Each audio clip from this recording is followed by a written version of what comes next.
BRBL CIB, which is a fourth paper of CIB, module D इसका सबसे ज्यादा important module है and उससे से रिलेटेड क्वेश्चंस आज हम कवर करने वाले हैं। इसके चैप्टर 25 जो मॉड्यूल डी का फर्स्ट चैप्टर है उसके 5 पार्ट हैं and we are going to cover all those 4 right on 5 parts. And particularly इस वीडियो के 2 या 3 पार्ट्स हो सकते हैं, सो मेक श्योर कि आपने चैनल को सब्सक्राइब किया हो and press the bell notification icon so that you get updated whenever we upload the new video. The CIB free course is now available in the application. You just need to WhatsApp me writing CIB free course and I'll be sharing the details to you. You need to WhatsApp it on the number 83609444207. So let's start the session here. The question number 1, it says a business owner a business owner pledges his entire stock, which is stored in a large warehouse, to a bank for loan. To facilitate the pledge, the owner hands over the only set of keys to the warehouse manager, who is an employee of the bank, and signs an agreement acknowledging the bank's control. As per the principles of pledge, is this act sufficient to constitute a valid delivery of the goods?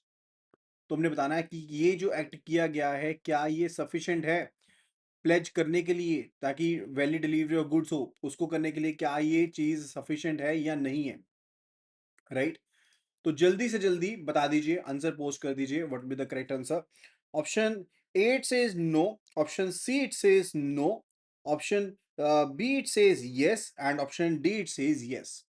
तो क्या एक ये valid चीज होने वाली है या नहीं होने वाली है? सबसे पहले तो हमने इसके रिलेटेड आंसर करना है, then we need to tell that why this is true, right? So सबसे पहला जो आंसर है that's actually it's a yes, that it's not a no, it's a yes. So either option B is correct और the option D is correct. ऐसा क्यों कह रहा हूं? बिकॉज जो इंडियन कॉन्ट्रैक्ट एक्ट है 1872, उसके सेक्शन 172 से 179, जिसमें कहा गया है कि प्लेज जो है that's actually requires the delivery of the goods. And ये डिलीवरी ऑफ गुड्स कौन करता है? प्लेजर करता है प्लेजी को। प्लेजर वो पर्सन होता है जिसने प्लेज का चार्ज क्रिएट करना है, यानी कि बोरोवर की बात कर रहे हैं। बोरोवर अपने सामान के ऊपर चार्ज क्रिएट करवाना चाहता है और ये गुड्स की डिलीवरी करता है टू द प्लेजी, यानी कि लेंडर के पास ये डिलीवरी की जाती है। अब ये जो डिलीवरी है ये एक्चुअल डिलीवरी भी हो सकती है, फिजिकल ट्रांसफर ऑफ गुड्स भी हो सकता है, या फिर this could also be related to the constructive delivery. ये कंस्ट्रक्टिव डिलीवरी भी हो सकती है, right? So that can also be the scenario, right? तो अभी यहां पर आंसर क्या रहने वाला है? Answer is a yes, right? अब इस केस में क्या है कि स्टॉक जो है वो वेयर हाउस में ही है एंड कीज जो है वो वेयर हाउस की हैंड ओवर की गई है बैंक के ऑथराइज्ड एम्प्लॉय को, वेयर हाउस मैनेजर की गई है। अब रिटर्न अग्रीमेंट एक्नॉलेज करेगा बैंक के कंट्रोल को। So this basically amounts to the constructive delivery. यहां पर कंस्ट्रक्टिव डिलीवरी की गई है क्योंकि बैंक को एक्सक्लूसिव कंट्रोल मिल गया है, पोजेशन मिल गया है थ्रू इट्स रिप्रेजेंटेटिव। अब कोर्ट जो है कंसिस्टेंटली कह रही है कि अगर आप कीज को हैंड ओवर कर देते हो, वेरा सो रिसीट्स दे देते हो या डॉक्यूमेंट ऑफ टाइटल कंस्टिट्यूट कर देते हो, that's basically a valid delivery for the pledge purposes, right? So answer will be what? Answer is either option B और D. Now let's have a look at the option B here. Option B, it says yes, this is considered as a valid symbolic delivery as handing over the keys to the godown of the to the godown where the goods are kept, effectively transfer the control. Option D, it says yes, but only if the warehouse manager physically inspects and creates inventory of every single item in the warehouse on the same day. So which one is going to be the correct answer? Option B would be the correct answer. So correct answer जो है that is going to be the option B and not the option D. Because देखो, creating inventory को create करना एक अच्छी practice है, लेकिन validity जो है सिंबॉलिक डिलीवरी की वो इटसेल्फ कंटिंजेंट नहीं होती है upon an immediate physical inventory, कि आप फिजिकल इन्वेंट्री को चेक करोगे, ऐसा कुछ भी नहीं है, राइट? वो एक अच्छी प्रैक्टिस है बट मैंडेटरी नहीं है, right? Now let's move toward the question number second. It's related to the contract of indemnity, right? So it says a logistics company, the indemnity holder faces a lawsuit for damaged goods and anticipates a definite financial loss. The company has a contract of indemnity with an insurance firm. Before the court passes its final judgment and before the logistics company has actually paid any damages, it seeks to invoke the indemnity contract. Can the indemnifier be compelled to pay at this stage? तो क्या उसको compel किया जा सकता है indemnifier को? Indemnifier वो person होता है जिसने इंश्योरेंस प्रोवाइड करी है, इंडेमनीफाइड वो पर्सन होता है जिसको इंश्योरेंस दी गई है, राइट? तो अगर हम ऑप्शन ए की तरफ देखते हैं, that no the liability of the indemnifier only begins after the indemnity holder has actually paid the damages, so option A is incorrect because specifically promisee does not need to pay for the loss first. ऐसा कुछ नहीं है कि promisee जिसको promise किया गया है कि वो पहले लॉस को पे करेगा, सो this is not the point, right? Option A is not correct. Option B. No, the indemnifier's liability can only be invoked after a court has passed a final, non-acceptable, non-appealable judgment against the indemnity holder. Because liability जो होती है वो तब से शुरू हो जाती है जब से loss absolute बना है, certain बना है, तब से शुरू हो जाती है, right? And which can be before a final judgement, ठीक है? तो बेसिकली वो जजमेंट से पहले भी हो सकता है, so option B is also not correct. Option C it says yes, the liability of the indemnifier commences as soon as the loss of the indemnified becomes absolute, certain or imminent, and it is not necessary that the promisee to have already paid to for the loss. तो ये जरूरी नहीं है, so that's why option C is going to be the correct answer. Option C जो है that is going to be the correct answer for the question number second. Now let's move toward the question number 3. It's related to the contract of agency. It says an agent authorized to manage a real estate portfolio hires a sub-agent to handle the tenant negotiations, a task requiring the specialized skill. The sub-agent commits a wrong by misrepresenting property details to a new tenant, causing a financial loss to the principal. According to the laws of agency, who is legally responsible to the principal for the loss caused by the sub-agent's action? The sub-agent is directly and solely responsible to the principal because they committed the wrong. तो जो सब agent है वो खुद से responsible होगा. देखो option ही गलत है, बिकॉज जो जनरल रूल एस्टेब्लिश करता है कि जो सब एजेंट की रिस्पॉन्सिबिलिटी है वो एजेंट की है एंड वो डायरेक्टली प्रिंसिपल की नहीं है. And even in the case अगर फ्रॉड होता है, विलफुल डिफॉल्ट होता है, एजेंट की जो प्राइमरी रिस्पॉन्सिबिलिटी रहेगी वो प्रिंसिपल को रहेगी, वो खत्म नहीं होगी, right?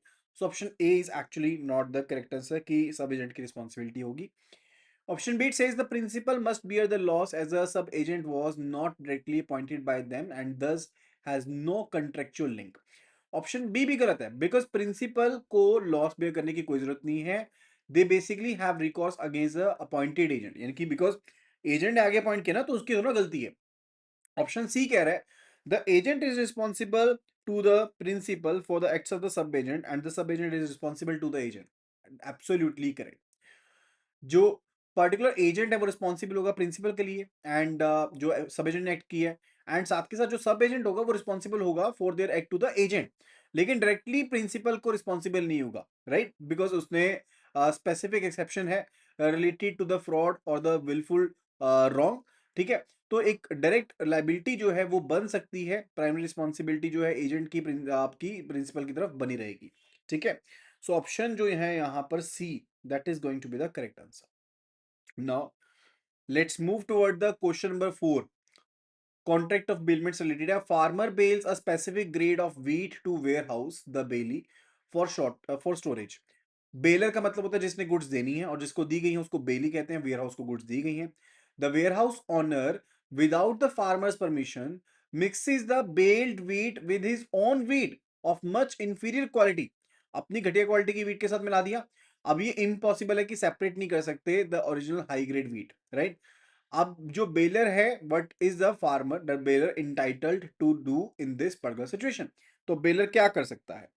The baler is entitled to a proportionate share of mixture based on the quantity of the wheat he has originally deposited. अब देखो ये तब अप्लाई होता है जब गुड्स जो है वो मिक्स की गई हो बेलर के कंसेंट के साथ. तो ऑप्शन तो करेक्ट ए नहीं है, बिकॉज ये तब यहां पर वैलिड रहता है जब विद कंसेंट मिक्स की गई हो गुड्स, अदरवाइज नहीं एप्लीकेबल रहता. Option B, it says the bailor must bear the loss as the mixing was unintentional and the goods are of a similar nature. तो similar nature के तो नहीं है एंड फॉर द कंसेंट की भी कमी थी, तो डेफिनेटली बेलर को तो लॉस क्यों बियर करे? बेलर की तो ना गलती है यहाँ पर, बेली लायबल होगा कंसिक्वेंसेस के लिए. तो option B is also not correct. The Baileys, option C, it says the Bailey is required to bear the expense of separation and the compensate for any damages. देखो ये चीज तब एप्लीकेबल रहती है जब गुड्स आप सेपरेट कर सकते हो, राइट? अगर सेपरेशन पॉसिबल हो। अब यहाँ पर इस केस में तो सेपरेशन पॉसिबल ही नहीं है, so option C is also not correct. Option D, it says the bailor is entitled to be compensated by the bailey for the entire loss. यानी कि बेलर की एंटाइटलमेंट है डेट उसे कंपनसेट किया जाएगा बेली के द्वारा for the entire loss of his goods as they can not be separated and returned. So option D is absolutely correct. Option D बिल्कुल सही है यहाँ पे. Now let's move toward the next question number 5. Two parties come to a detailed oral agreement for the lease of a commercial property for a period of 5 years, including terms of rent, maintenance, and the usage. They shake hands on the deal and one party pays a deposit. However, relevant property laws mandate that such leases must be in writing and registered. When a dispute arises, can one party enforce oral agreement in a court of law? तो क्या उसको हम court of law में लेके जा सकते हैं? Yes or no? तो सिंपल सी बात है, लेके नहीं जा सकते. ऐसे केस को कोर्ट ऑफ लॉ में ऐसे तुम लेके जा सकते.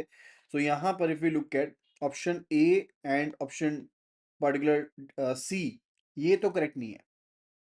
These are not correct, right? And if we look at the option B and C, option B says no because it if specific laws requires formalities like writing and registration for certain agreements, non-compliance makes the agreement unenforceable in the court. Absolutely correct. अगर कोई कानून कहता है कि भाई लिखित में चाहिए तो लिखित में चाहिए, तो कोर्ट उसको एनफोर्स करेगी, नहीं तो एनफोर्स नहीं करेगी, राइट? सो ऑप्शन डी क्या कह रहा था कि no because all contracts involving property regardless of the duration type must be in writing and to be considered valid. ऐसा कुछ भी नहीं है. वो बहुत ज्यादा जनरल चीज है. जो रिक्वायरमेंट है राइटिंग की वो specific type and context of property transaction के द्वारा डिफाइन की जाती है. So option D is also not correct and answer will be option B. Next question related to the contract of guarantee. A creditor holds a pledge of company shares as security for a loan to a principal debtor. तो creditor जो है, creditor यानी कि bank जिसने loan देना है, right, holds a pledge of the company shares. Company के shares का प्लेज है, इसके पास शेयर्स पड़े हैं, उसके ऊपर प्लेज किए इसके पास पड़े हैं for a loan to the principal debtor. इन्हें इसने लोन दे दिया है प्रिंसिपल डेप्टर को, बोरो को लोन दे दिया है. And surety also provides a guarantee for the same loan. Surety यानी कि यहाँ पर लेट से पर्सन बी है जो गारंटर है, इसने गारंटी दे दी है इस प्रिंसिपल डेप्टर के बिहाफ के ऊपर, right? The creditor though through negligence fails to properly register his interest in the shares causing the security to be lost. When the principal debtor defaults, what is the extent of the surety's liability? तो surety की liability क्या रहेगी? The surety remains fully liable for the entire debt as the guarantee is a separate contract independent of any security held by the creditor. देखो option ए गलत है. जो surety की liability है वो डायरेक्टली इफेक्ट होगी by the creditors handling of the security. तो option A तो करेक्ट नहीं है, डेफिनेटली करेक्ट नहीं है. ऑप्शन बी कह रहा है the surety is completely discharge from all liability because the creditor's action of losing the security is a material alteration of the risk. देखो ये एक ओवर स्टेटमेंट है. व्हाई? बिकॉज डिस्चार्ज है इज नॉट एब्सोल्यूट. वो absolute नहीं है लेकिन proportional होगा to the value of the lost security. Discharge होगी उसकी गारंटी लेकिन पूरी की पूरी डिस्चार्ज नहीं होगी. लेट्स से उसके पास शेयर थे 10 लाख के, लोन था 20 लाख का, तो 10 लाख का डिस्चार्ज उसको मिल जाएगा कि 10 लाख की उसके ऊपर कोई आपत्ति नहीं है श्योरिटी के ऊपर, लेकिन बाकी 10 लाख तो उसके ऊपर लाइबिलिटी पड़ेगी ना. So option B is also not correct. Option C it says the short is discharged to the extent of value of security what that was lost by the creditor. Absolutely correct. ठीक है जी. तो option C जो है that is going to be the correct answer. Now let's move toward question number 7. A mercantile agent is given possession of goods by the owner with instructions to sell them at specific minimum price. Mercantile agent ने possession दे दिया goods का. Mercantile agent basically वो होता है जो person को specifically बेचने के लिए गुड्स दी जाती है. तो mercantile agent is given the possession of the goods by the owner. उसको इंस्ट्रक्शंस दी गई कि मिनिमम इतने प्राइस के ऊपर सेल करना है. Agent acting in the ordinary course of business instead pledges the goods for loan. ठीक है. तो acting in ordinary course of business जो एजेंट है वो गुड्स को प्लेज कर देता है लोन पर्पज के लिए. The pawnee, now pawnee is what, pawnee is the lender जिसने लोन दिया है, बिकॉज पाउनर वो पर्सन होता है जिसने प्लेज करवाया है, पाउनी वो है जिसके नाम में प्लेज की गई है, वो लेंडर है। तो लेंडर जिसने मर्सेंटाइल एजेंट को लोन दिया है acts in good faith but is aware of specific instructions given by the owner to the agent regarding the minimum sale price. Is the pledge created by the mercantile agent valid, तो क्या ये pledge जो create की गई है वो valid है या नहीं है, राइट right? तो यस या नो क्या आंसर रहने वाला है। तो सिनेरियो कुछ इस तरह से है, यहां पर पर्सन है ओ जिसने मर्सेंटाइल एजेंट को दी हैं गुड्स, मर्सेंटाइल एजेंट चला गया बैंक के पास और यहां से गुड्स को प्लाट करवा दिया प्लेज और लोन ले लिया। तो पर्सन एम ए बन गया यहाँ पर पाउनर एंड बैंक बन गया यहाँ पर पाउनी, राइट। तो क्या ये जो प्लेज का चार्ज क्रिएट करवाया गया है ये वैलिड है या नहीं उसके बारे में हमने बताना है। Answer is not valid. Answer क्या रहेगा, that this charge is not valid. ठीक है, अब क्यों वैलिड नहीं है, अब जो की कंडीशन होती है वैलिड प्लेज की जो एक मर्सेंटाइल एजेंट क्रिएट कर सकता है, दैट्स बेसिकली रिलेटेड टू की pawnee must act in good faith and further have no notice at the time of the pledge that की पाउनर के पास अथॉरिटी नहीं थी प्लेज की।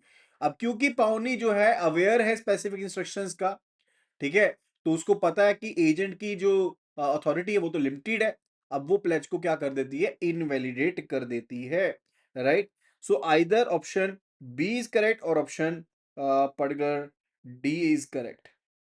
ठीक है, तो C and A are not the answers. Option B it says no, the pledge is not valid because the pawnee had noticed that the pawner had limited authority and was not authorized to pledge the goods. Absolutely correct. तो answer जो है that is the option B. Option B is the correct answer here, right? Now let's move toward the question number 8. That's related to the contract of indemnity.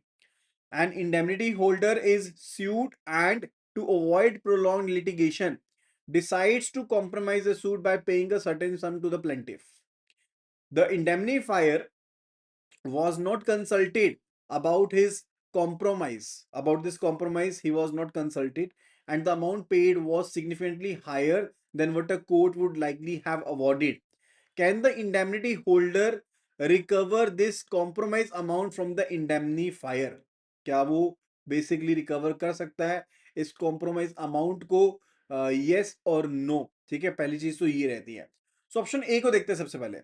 It says yes, the indemnity holder can recover any sum paid in compromise as it falls under their right. पहली चीज है, जो right to recover रहेगा compromise सम जो है वो absolute नहीं होता है, उसके ऊपर कंडीशंस होती हैं। लाइक अगर तो इंडेमनिटी होल्डर को दिक्कत आई तब होता है, राइट, एंड अगर उसको जितना खामियाजा भुगतना पड़ा था वो पे कर दिया गया फिर उसका कोई राइट नहीं है। सो ऑप्शन ए तो करेक्ट नहीं है। Option B, the indemnity holder can recover the amount if they prove that the compromise was explicitly authorized by the indemnifier, the indemnity holder जिसको प्रोटेक्शन मिली है वो कह रहा है कि वो रिकवर कर सकता है अमाउंट को अगर वो प्रूव कर देता है कि कॉम्प्रोमाइज एक्सप्लिसिटली ऑथराइज किया गया था इंडेमनीफायर के द्वारा। अब ये बहुत ज्यादा स्ट्रिक्ट है, ऑथराइजेशन एक तरीका है लेकिन अगर किसी पर्सन ने प्रेडेटरी एक्ट किया है एंड फर्दर वो ऑर्डर्स के अगेंस्ट नहीं गया है तो ठीक है वो भी एक वैलिड कंडीशन मानी जाती है। So option B is also not correct. Option C, it says no the indemnifier is not liable, कि इंडेमनीफायर जो है वो लायबल नहीं है because compromise was made without their authority and was not prudent decision.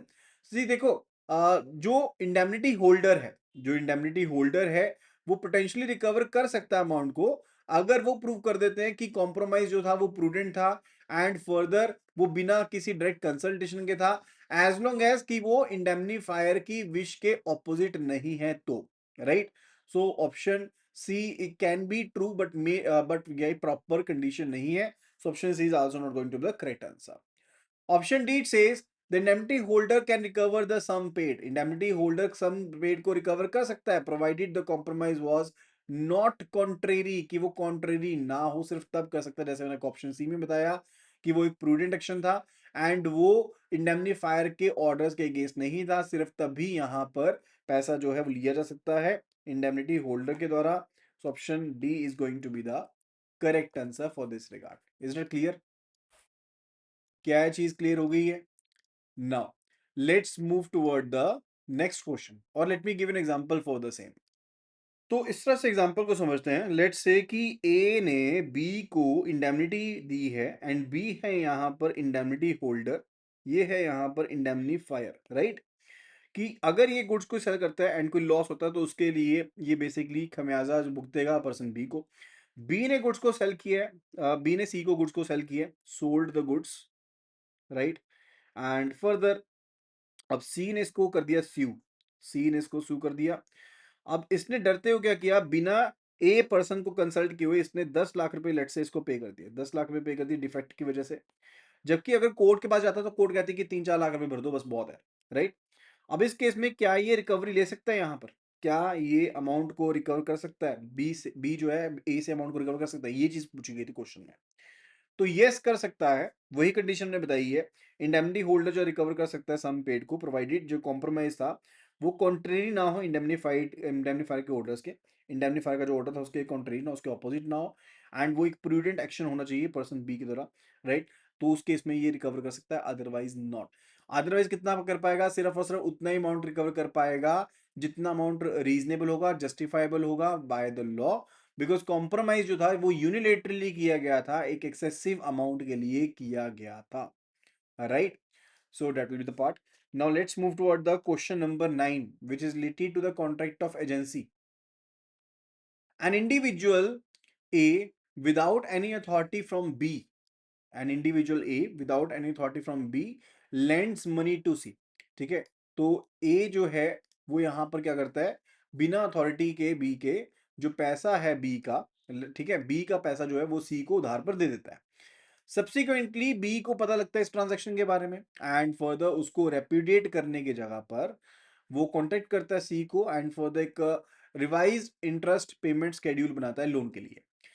अब according to the principles of agency what is the legal effect of B's action of arranging new payment schedule? B's action has no legal effect, B के action का कोई legal effect नहीं होगा। देखो, ratification अगर आप एक बार कर देते हो, चाहे एक्सप्रेस वे में चाहे इम्प्लाइड वे में करते हो, तो उससे बेसिकली आप वैलिडेट कर देते हो एजेंट के एक्ट को रेट्रोएक्टिवली, ठीक है? रेट्रोएक्टिवली आप उसको कह देते हो कि हाँ भाई बिल्कुल सही एक्ट किया है। जैसे यहां पर हुआ क्या है कि पर्सन ए के पास था बी का पैसा और पर्सन ए ने बी के पैसे को बिना ए की मंजूरी के दे दिया सी को। अब इसको चीज को मना करने की वजह से जगह पर बी चला गया सी के पास और उसको कहता रेट ऑफ इंटरेस्ट पहले ये 10% ले रहा था, मैं लूंगा 20%, ठीक है, ये कह दिया। अब इस तरह से इसने क्या किया, रेटिफाई कर दिया, राइट? तो डेफिनेटली इंपैक्ट तो है, तो अनऑथराइज ट्रांजेक्शन तो नहीं होगी, ठीक है? बिकॉज जो रेटिफिकेशन है अगर एक बार कर दी जाती है वो वैलिडेट कर देता है एजेंट के एक्ट को, तो डेफिनेटली ऑप्शन ए जो है वो यहां पर बेसिकली क्या इंपैक्ट रहेगा, तो लीगल इफेक्ट क्या रहेगा? ये कह रहा है कि कोई लीगल इफेक्ट नहीं है, तो ऐसा नहीं है, लीगल इफेक्ट तो होगा, तो ये ऑप्शन होगी गलत। Option B. B's conduct implies a ratification of the loan, making the original unauthorized act as valid as if it had been performed with B's authority. Absolutely ये माना जाएगा because उसने ratify कर दिया, जाने अनजाने में, लिखित ना लिखित रूप में, जैसे भी मर्जी, implied एक्सप्रेस वे में, जैसे भी आप करते हो, यहाँ पर क्या कह दिया गया है कि ये जो एक्ट किया गया था वो बिल्कुल जेन्युइनली किया गया है। सो आंसर जो है that is going to be option B. Clear होगी चीजें वाली? बहुत सिंपल सा फंडा था। Now, let's move toward the question number 10. It's related to the contract of bailment. A car rental company जो बेलर है वो हायर करते हैं, hires out a vehicle that has a latent manufacturing defect in its braking system. A fault the company was not aware of despite regular maintenance. This if defect causes an accident injuring the hirer, that is a bailee. Under the principles of bailment, is the rental company responsible for the damage arising from the unknown fault? Option A, it says no, the company is not responsible because as whaler they are only liable for the faults they are aware of. देखो, option A incorrect है because जो rule है for a basically gratuitous जो bailment है वो basically रहता है not for a bailment for hire, right? जो ये रूल है वो बेलमेंट फॉर हायर के लिए एप्लीकेबल नहीं रहता है। ऑप्शन बी जो है that says the company is not partially responsible, company partially responsible नहीं है as the Bailey shares the responsibility for checking the vehicle before use.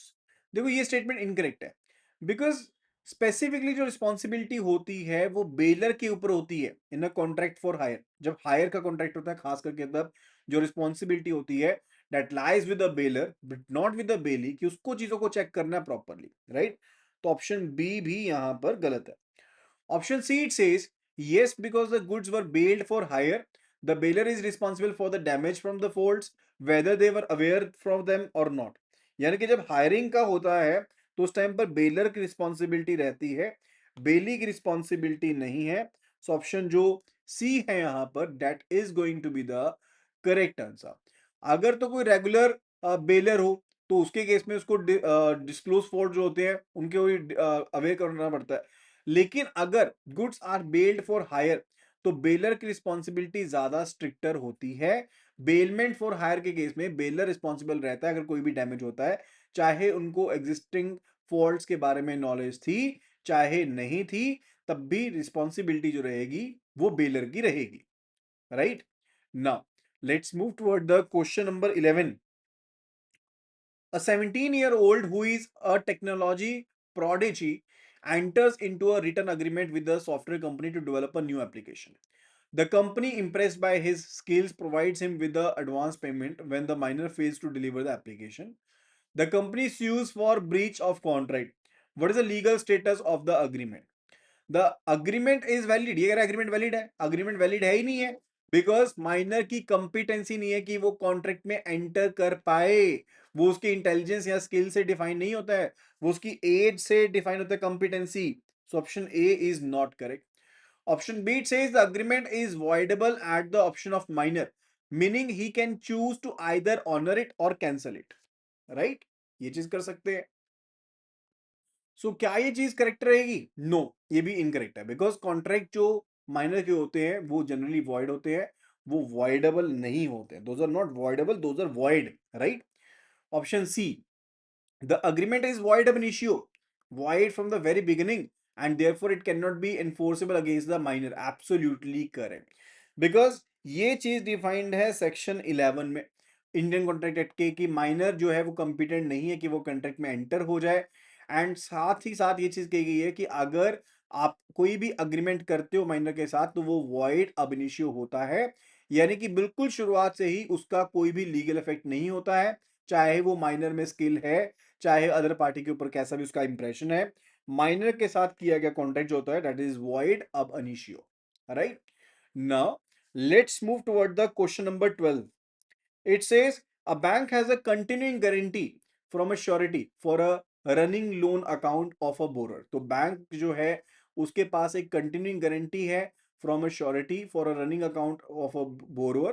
The surety passes away on June 1st and the bank receives official information of death on 5th of the June.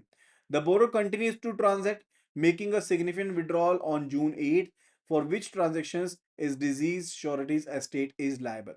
तो जो particular transaction है, कौन सी transaction रहेगी जिसके साथ disease के जो surety की एस्टेट है वो लायबल रहेगी, वो हमने बताना है। सो कंडीशंस लाइक कि जिस पर्सन ने गारंटी दी थी, श्योरिटी थी, उसकी डेथ हो गई है 1 जून को, जिसके बारे में बैंक को पता लग गया है 5 जून को, ट्रांजेक्शन हुई है एक 8 जून को, सिग्निफिकेंट ट्रांजेक्शन हुई है, कब तक के लिए लाइबिलिटी रहेगी? The estate is liable for all the transactions, की सभी ट्रांजेक्शंस के लिए लायबल है, before the death, after death, until the bank formally closes the account. देखो ऑप्शन ए इनकरेक्ट है, बिकॉज डेथ जो है वो गारंटी को रिवॉक कर देती है for the future transactions. So we can simply be saying कि that the death revokes the transactions for the future time periods. Option A तो incorrect है। Option B, it says the guarantee is revoked for all the future transactions from the date of the surety's death. So the estate is only liable for the balance as of June 1st. तो June 1st को जो balance था सिर्फ उसी के लिए वो liability बनी रहेगी, विच is the absolute correct answer. Option C, it says the estate's liability ends at the date the bank receives the information, making it liable up to June 5th, but not for the withdrawal on June 8th.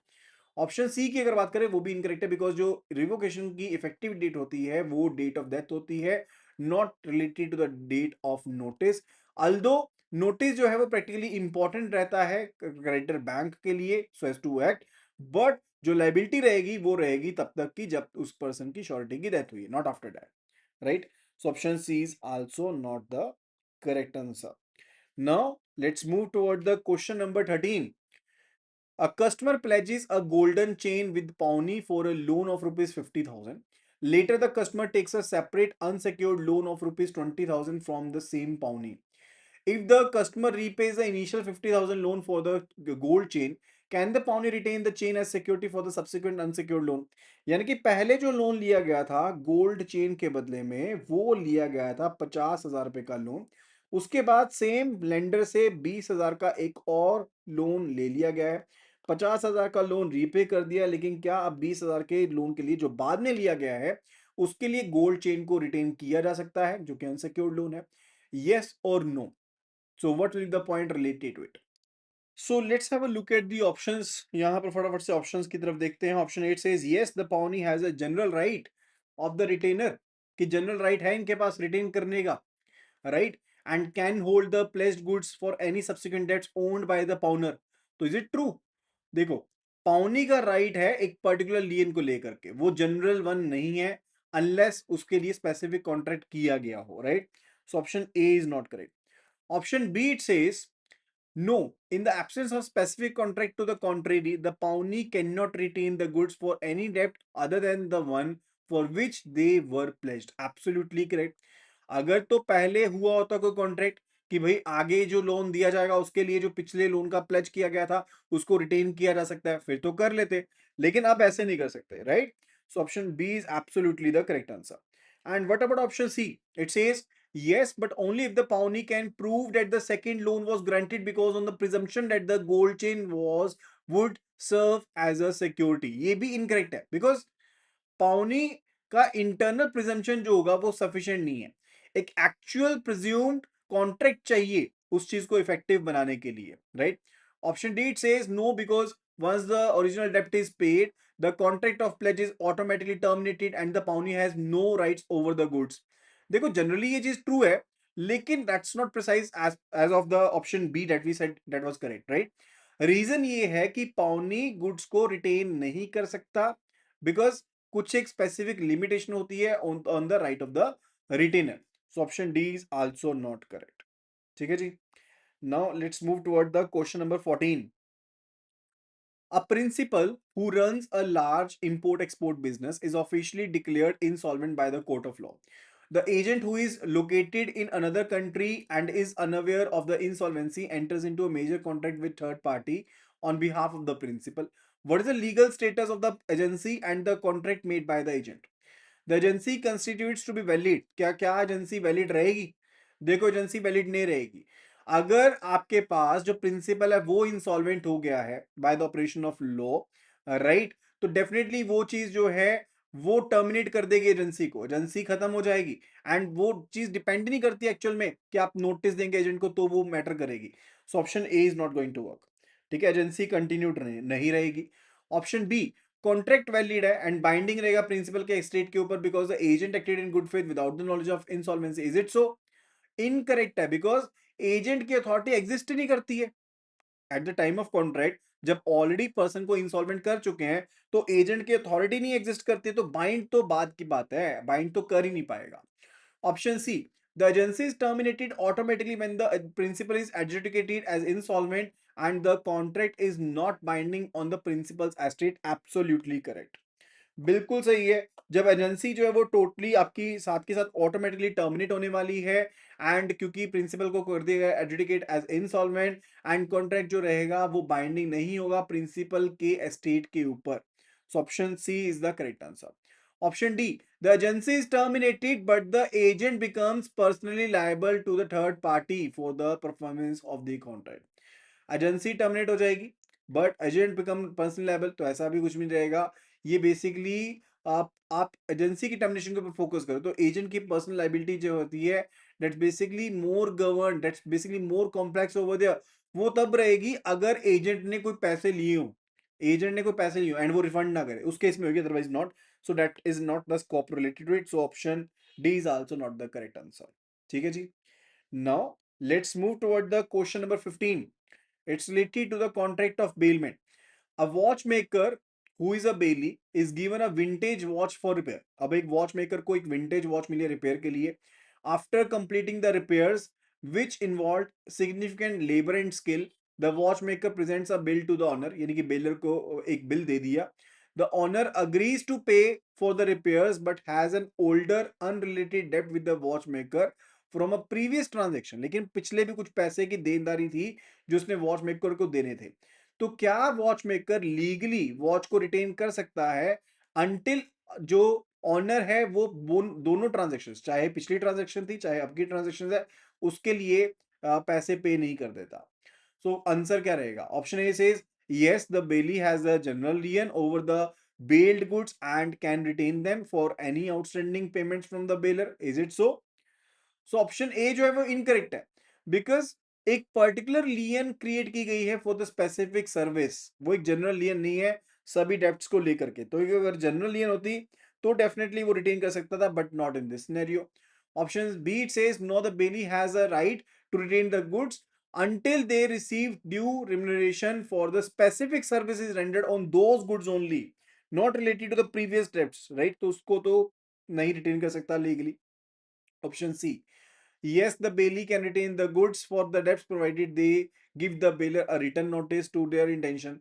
देखो, चाहे एक आपकी लियन का जो type है वो particular लियन है, and जो एक पर्टिकुलर नोटिस, एक तरफा नोटिस, यूनिलेटरल नोटिस अगर आप दे भी देते हो तो उसके स्कोप को बढ़ा नहीं कर देता या बढ़ा नहीं देता. So option C is not going to correct this, right? Option D it says no, the right of lien is only applicable if the bailor explicitly refuses to pay for the services rendered. right? कि अगर right of लियन जो है only applicable रहेगा अगर baler explicitly refuse कर देता है पे करने के लिए. अब ये भी चीज इनकरेक्ट है, बिकॉज राइट टू रिटेन तब एग्जिस्ट करता है until the bailey receives due remuneration and not just when the bailor refuses to repay, right? So option D is also not the correct answer. So option B is the correct answer for this question. The question number 16 over here, it says it's related to the contract of guarantee. It says that the three individuals X, Y and Z are co-sureties for a debt amounting rupees 3 lakh owned by a principal debtor. तो एक basic तीन individual हैं, x Y and Z हैं, जो कि को sureties हैं 3 लाख रुपए के अमाउंट के लिए, ऑन किया गया है प्रिंसिपल डेप्टर के द्वारा.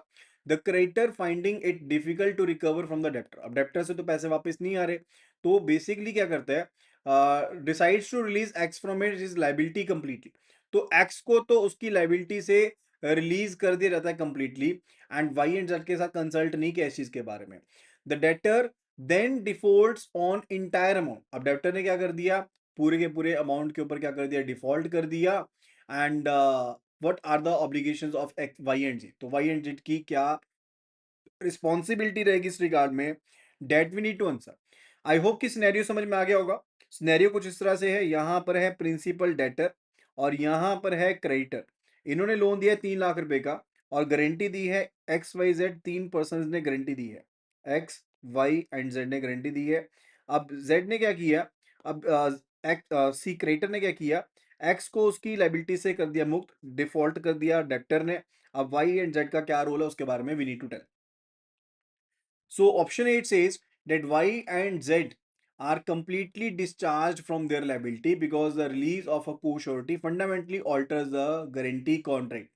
देखो, अब अगर एक को-श्योरिटी को रिलीज किया जाता है तो उसका मतलब ये नहीं होता कि बाकी की जो लाइबिलिटी थी वो भी डिस्चार्ज हो गई है. तो ऑप्शन ए तो करेक्ट नहीं है. Option B it says Y and Z are still liable to the creditor, but their liability is now limited to 1/3 of the debt each, right? As a X share is no longer their responsibility. तो B यहां पर partially correct है. Partially statement ये कैसे correct है, because why and Z जो है वो तो लाइबल रहेंगे, लेकिन अल्टीमेट लाइबिलिटी जो कैलकुलेट की गई है in relation with the X contribution, वो गलत है, right? So option B is partially correct but wrong. Option C it says the release of one co-surety does not discharge the others and X remains responsible to Y and Z for his share. So absolutely this is going to work कि आप अगर एक को surety को release कर देते हो, creditor के द्वारा अगर रिलीज कर दिया जाता है, तो वो बाकियों को डिस्चार्ज नहीं करता. लेकिन साथ के साथ ये भी है कि जो श्योरिटी अब है, राइट, जो जिसके रिलीज किया गया है, वो अपनी रिस्पॉन्सिबिलिटी से फ्री नहीं होता टुवर्ड दी अदर को श्योरिटीज, राइट? यानी कि वाई एंड जेड जो है वो लायबल रहेंगे, उनको 3 लाख रुपए पे करने पड़ेंगे, लेकिन एक्स अभी भी अकाउंटेबल रहेगा to the Y and Z for the contributory share, right? So option C is going to be the correct answer. ठीक है जी। Now let's move to the question number 17। It's related to pledge. A pawnee, that is a first pawnee, holds a pledged asset as security for a loan of rupees 1 lakh from the original pawner। ठीक है, तो हम question को साथ के साथ पढ़ते हैं और साथ के साथ इसको लिखते भी हैं, राइट, ताकि ज्यादा क्लैरिटी हो जाएगी।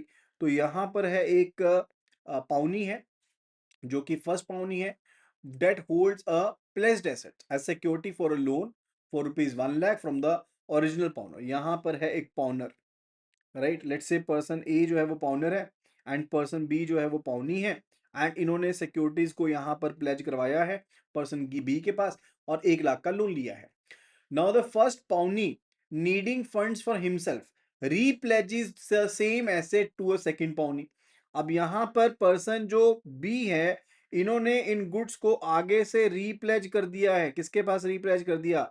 यहां पर इन्होंने रीप्लेज कर दिया पर्सन सी के पास, क्योंकि इसको भी पैसा चाहिए था तो इसने एसेट्स को रीप्लेज कर दिया आगे। ठीक है, एंड लोन ले लिया यहां पर 1.5 लाख का, तो इसने लोन लिया था 1 लाख का और इसने लोन ले लिया 1.5 लाख का, राइट? ये चीज होगी। If the original pawner repays for the entire डेप्ट, अब ओरिजिनल जो पाउंडर था इसने सारा का सारा डेप्ट जो था वो रीपे कर दिया, right, to the first pawnee. What are his rights regarding the assets held by the second pawnee? तो अब इसके क्या अधिकार है? क्योंकि इसके एसेट पड़े हैं पर्सन सी के पास, तो इस केस में पर्सन ए के क्या अधिकार है उन गुड्स को लेकर के? So options are: the original pawner has no right to the asset until the first pawnee clears his debt of rupees 1.5 lakh। तो क्या ऐसा होगा? नहीं, ऐसा नहीं होगा, बिकॉज जो सेकेंड पाउनी का राइट है वो लिमिटेड था फर्स्ट पाउनी के इंटरेस्ट के ऊपर। अब ओरिजिनल जो पाउनर है यानी कि जो पर्सन ए था, वो बेसिकली उसका अधिकार बनता है कि वो अपने गुड्स को, अपने एसेट्स को रिडीम कर सकता है, बिकॉज अपने पूरा उसने लोन अमाउंट को रीपे कर दिया है। So option A is not correct. ठीक है, ऑप्शन बी क्या कहता है? The original pawnor, it says the original pawnee is entitled to return the goods from the second pawnee upon repaying his debt to the first pawnee, even if the first pawnee has not repaid the second pawnee। चाहे first पाउनी ने second पाउनी को repay नहीं किया है, यानी कि person B ने person सी को रीपे नहीं किया है, बट स्टिल जो ओरिजिनल पाउनर है उसका एक अधिकार है, उसका इंटाइटलमेंट है कि उसको गुड्स वापस मिलनी चाहिए, right? So option B is absolutely the correct answer. Option B is absolutely the correct answer here. Clear है? Now let's move toward the question number 18. It's related to the contract of indemnity. An indemnity holder is defending a lawsuit related to a matter covered by an indemnity act। एक indemnity holder है, defend कर रहा है, वो holder यानी कि जिसको protection मिली है वो डिफेंड कर रहा है एक लॉ सूट को रिलेटेड टू मैटर जो कि कवर किया गया इंडेमनिटी कॉन्ट्रैक्ट में, without any specific authorization from the indemnifier. अब बेसिकली उसने कोई स्पेसिफिक ऑथराइजेशन तो नहीं लिया है इंडेमनीफायर से, वो सूट को डिफेंड कर रहा है। The indemnity holder incurs significant legal cost, अब पैसा लग गया उसका उस केस में, right? Under what circumstances can the indemnity holder recover these cost from the indemnifier? कब ये अपनी कॉस्ट को रिकवर कर सकता है, कौन से केस में, उसके बारे में we need to tell. Option 8 says the indemnity holder can recover all costs without any condition as defending the suit is a direct consequence of the loss। ये ऑप्शन सही नहीं है, because right to recover cost जो होता है वो conditional होता है, वो एक डायरेक्ट कंसिक्वेंस नहीं होता लॉस का। ठीक है, वो कंडीशनल होता है। अब क्या उसको जरूरत थी, वो पहले पूछ लेता है एक बार इंडेमनीफायर से, right? The cost are only recoverable if the indemnifier had authorized explicitly the indemnity holder to defend the suit. अब देखो ये भी इनकरेक्ट है, बिकॉज एक कंडीशन है, ये authorization is one of the conditions, it's not all conditions, it's one of the conditions, right? कि alternative जो एक्टिंग प्रूडेंटली है उसको बेसिकली इस कंडीशन में शामिल नहीं किया गया कि so as to act prudently, यानी कि जो इंडेमनिटी होल्डर है उसको प्रूडेंटली एक्ट करना पड़ेगा, उस कंडीशन की तरफ ध्यान नहीं दिया। So option B is also not correct, it's one of the conditions, let me mention over there, one of the conditions, सारी कंडीशंस नहीं है ये, this is one of the conditions, right?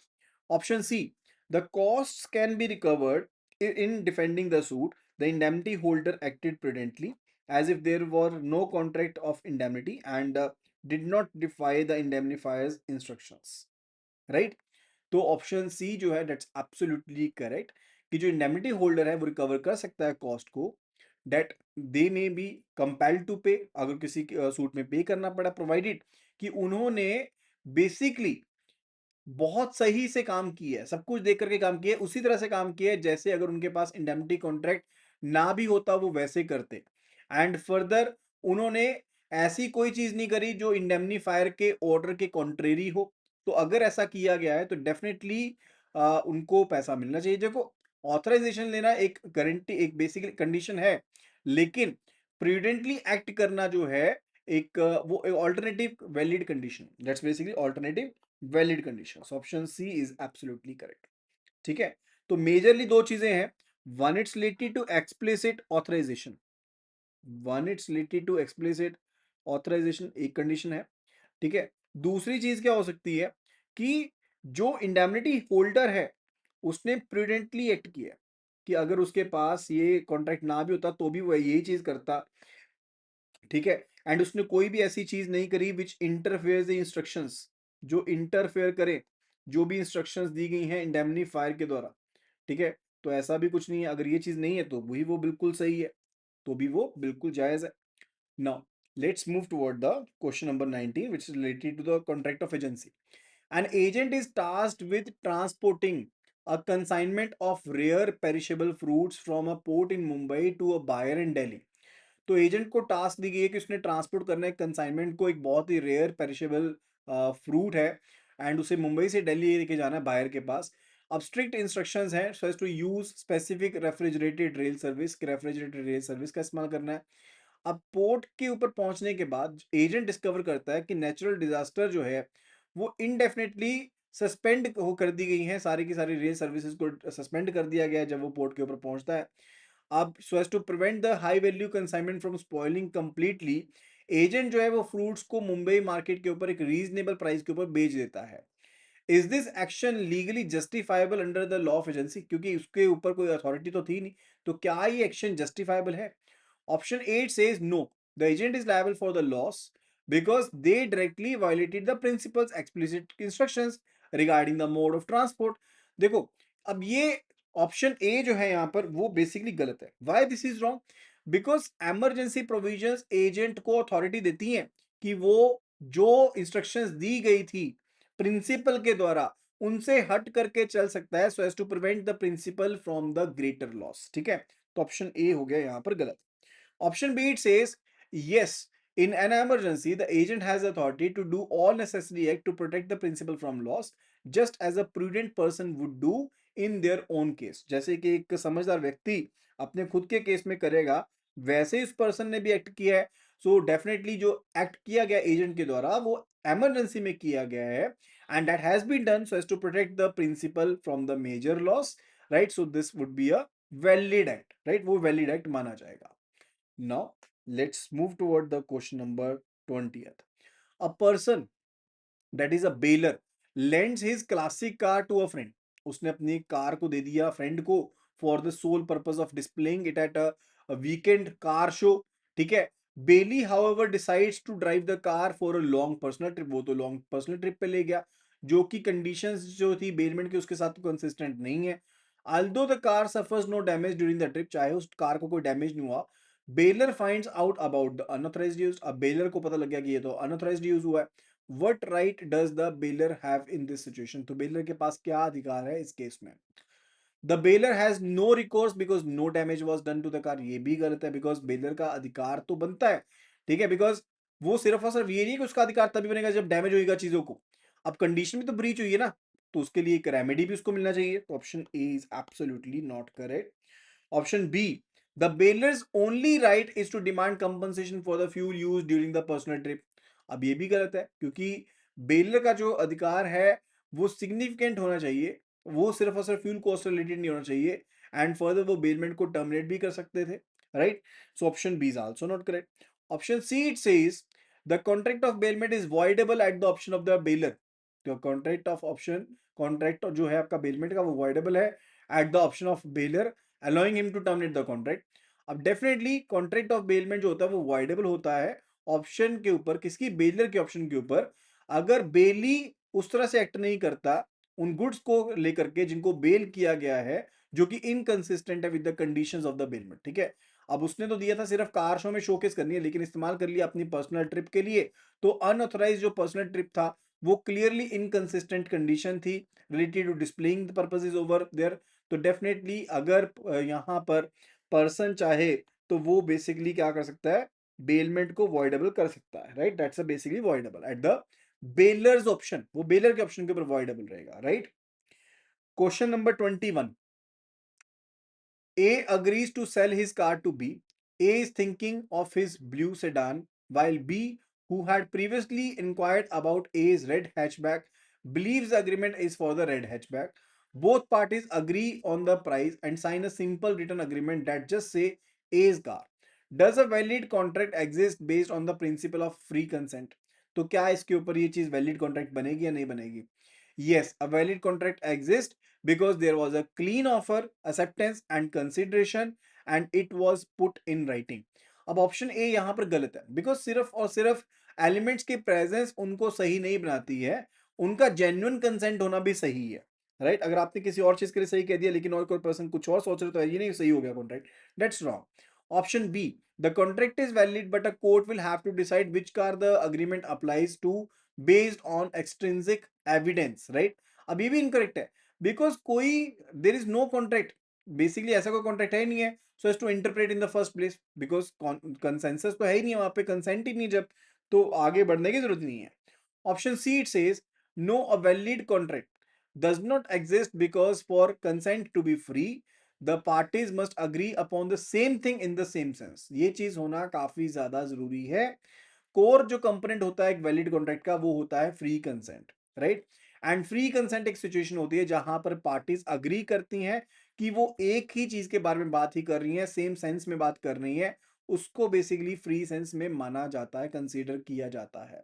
अब इस सिनेरियो में यहां पर कोई कंसेंसस तो है नहीं है, अब उनके आपस में मन तो मिल नहीं रहे हैं, वो तो अलग अलग चीजों के बारे में सोच रहे हैं, तो ये जो लैक ऑफ अग्रीमेंट हुआ है, क्योंकि फंडामेंटल सब्जेक्ट जो है वो डिफरेंट है, तो ये कॉन्ट्रैक्ट वैलिड नहीं रहेगा। So this won't be a valid contract. So option C is the correct answer. Now let's have a look at the option question number 22। A creditor has a loan outstanding from a principal debtor, ठीक है, principal debtor को loan दिया, वो outstanding है, which is also backed by surety, उसके पीछे guarantee भी available है। The loans due date passes, loan की ड्यू डेट निकल गई है। The creditor feeling sympathetic towards the debtor's financial struggle, उसको एक सात्वना है डेब्टर के फाइनेंशियल स्ट्रगल्स के ऊपर, एंड वो डिसाइड करता है कि वो कुछ एक महीने वेट करेगा एंड लीगल एक्शन को स्टार्ट करने से पहले। अब श्योरिटी आर्ग्यू करता है डेट ये जो आप डिले कर रहे हो ना प्रिंसिपल डेटर को स्यू करने में, राइट, वो उसको उसकी लाइबिलिटी से डिस्चार्ज कर देगा। अब क्या यहाँ पर जो श्योरिटी का अग्रीमेंट है लीगली वैलिड है वो यहाँ पर या नहीं है? Option eight is yes, any delay और forbearance by the creditor in pursuing the principal debtor automatically discharges the surety। अब देखो यहां पर ये चीज क्या है, इनकरेक्ट है, क्योंकि ये जो लीगल प्रिंसिपल है उसके साथ टोटली कंट्राडिक्ट कर रही है चीज। ऑप्शन बी की तरफ बढ़ते हैं, सिर्फ और सिर्फ forbearance on the part of creditor to sue the principal debtor उसको डिस्चार्ज श्योरिटी को नहीं करता है unless there was a specific agreement to do that particular effect. तो ये सिंपल सी बात है कि एक्सप्लिसिटली, तो पॉइंट सिंपल सा यही है कि कोई स्पेसिफिक जो कॉन्ट्रेक्चुअल प्रोविजन है उस चीज के लिए होना चाहिए रिलेटेड टू कि अगर डिले होता है तो श्योरिटी को डिस्चार्ज मिल जाएगा, अदरवाइज ऐसा कोई भी डिस्चार्ज नहीं मिलता है। So option B is going to be the correct answer. Next question number 23, a fisherman enters into agreement with the lender to pledge his next big catch of tuna as security for an immediate loan. The agreement is signed and the loan is disbursed before the fisherman even sets out to sea. As per the Indian Contract Act, is this a valid pledge at the time of agreement is made? Option A it says yes, this is a valid pledge as this is a formal agreement with lawful consideration। देखो option ए जो कह रहा है वो यहाँ पर सही नहीं है। वाई? बिकॉज जो स्पेसिफिक रिक्वायरमेंट है रिलेटेड टू की जो प्लेज हो सकती है वो सिर्फ और सिर्फ एग्जिस्टिंग गुड्स के लिए हो सकती है, अभी जो गुड्स उसके पास है ही नहीं उसके लिए प्लेज नहीं हो सकता। Option B, the pledge becomes valid automatically as soon as the fisherman catches the tuna. अब देखो ये भी इनकरेक्ट है, because further act of delivery जो रहेगा वो रिक्वायर्ड रहेगा जब गुड्स उसके पास एग्जिस्टेंस में आ जाएंगी एंड फर्दर पोजेशन को आगे देना पड़ेगा so that the charge of the pledge can be created. तो बिना डिलीवरी के प्लेज का चार्ज कैसे क्रिएट हो जाएगा? Option C says no, a pledge can only be created for existing goods and that are in possession of the pawnbroker।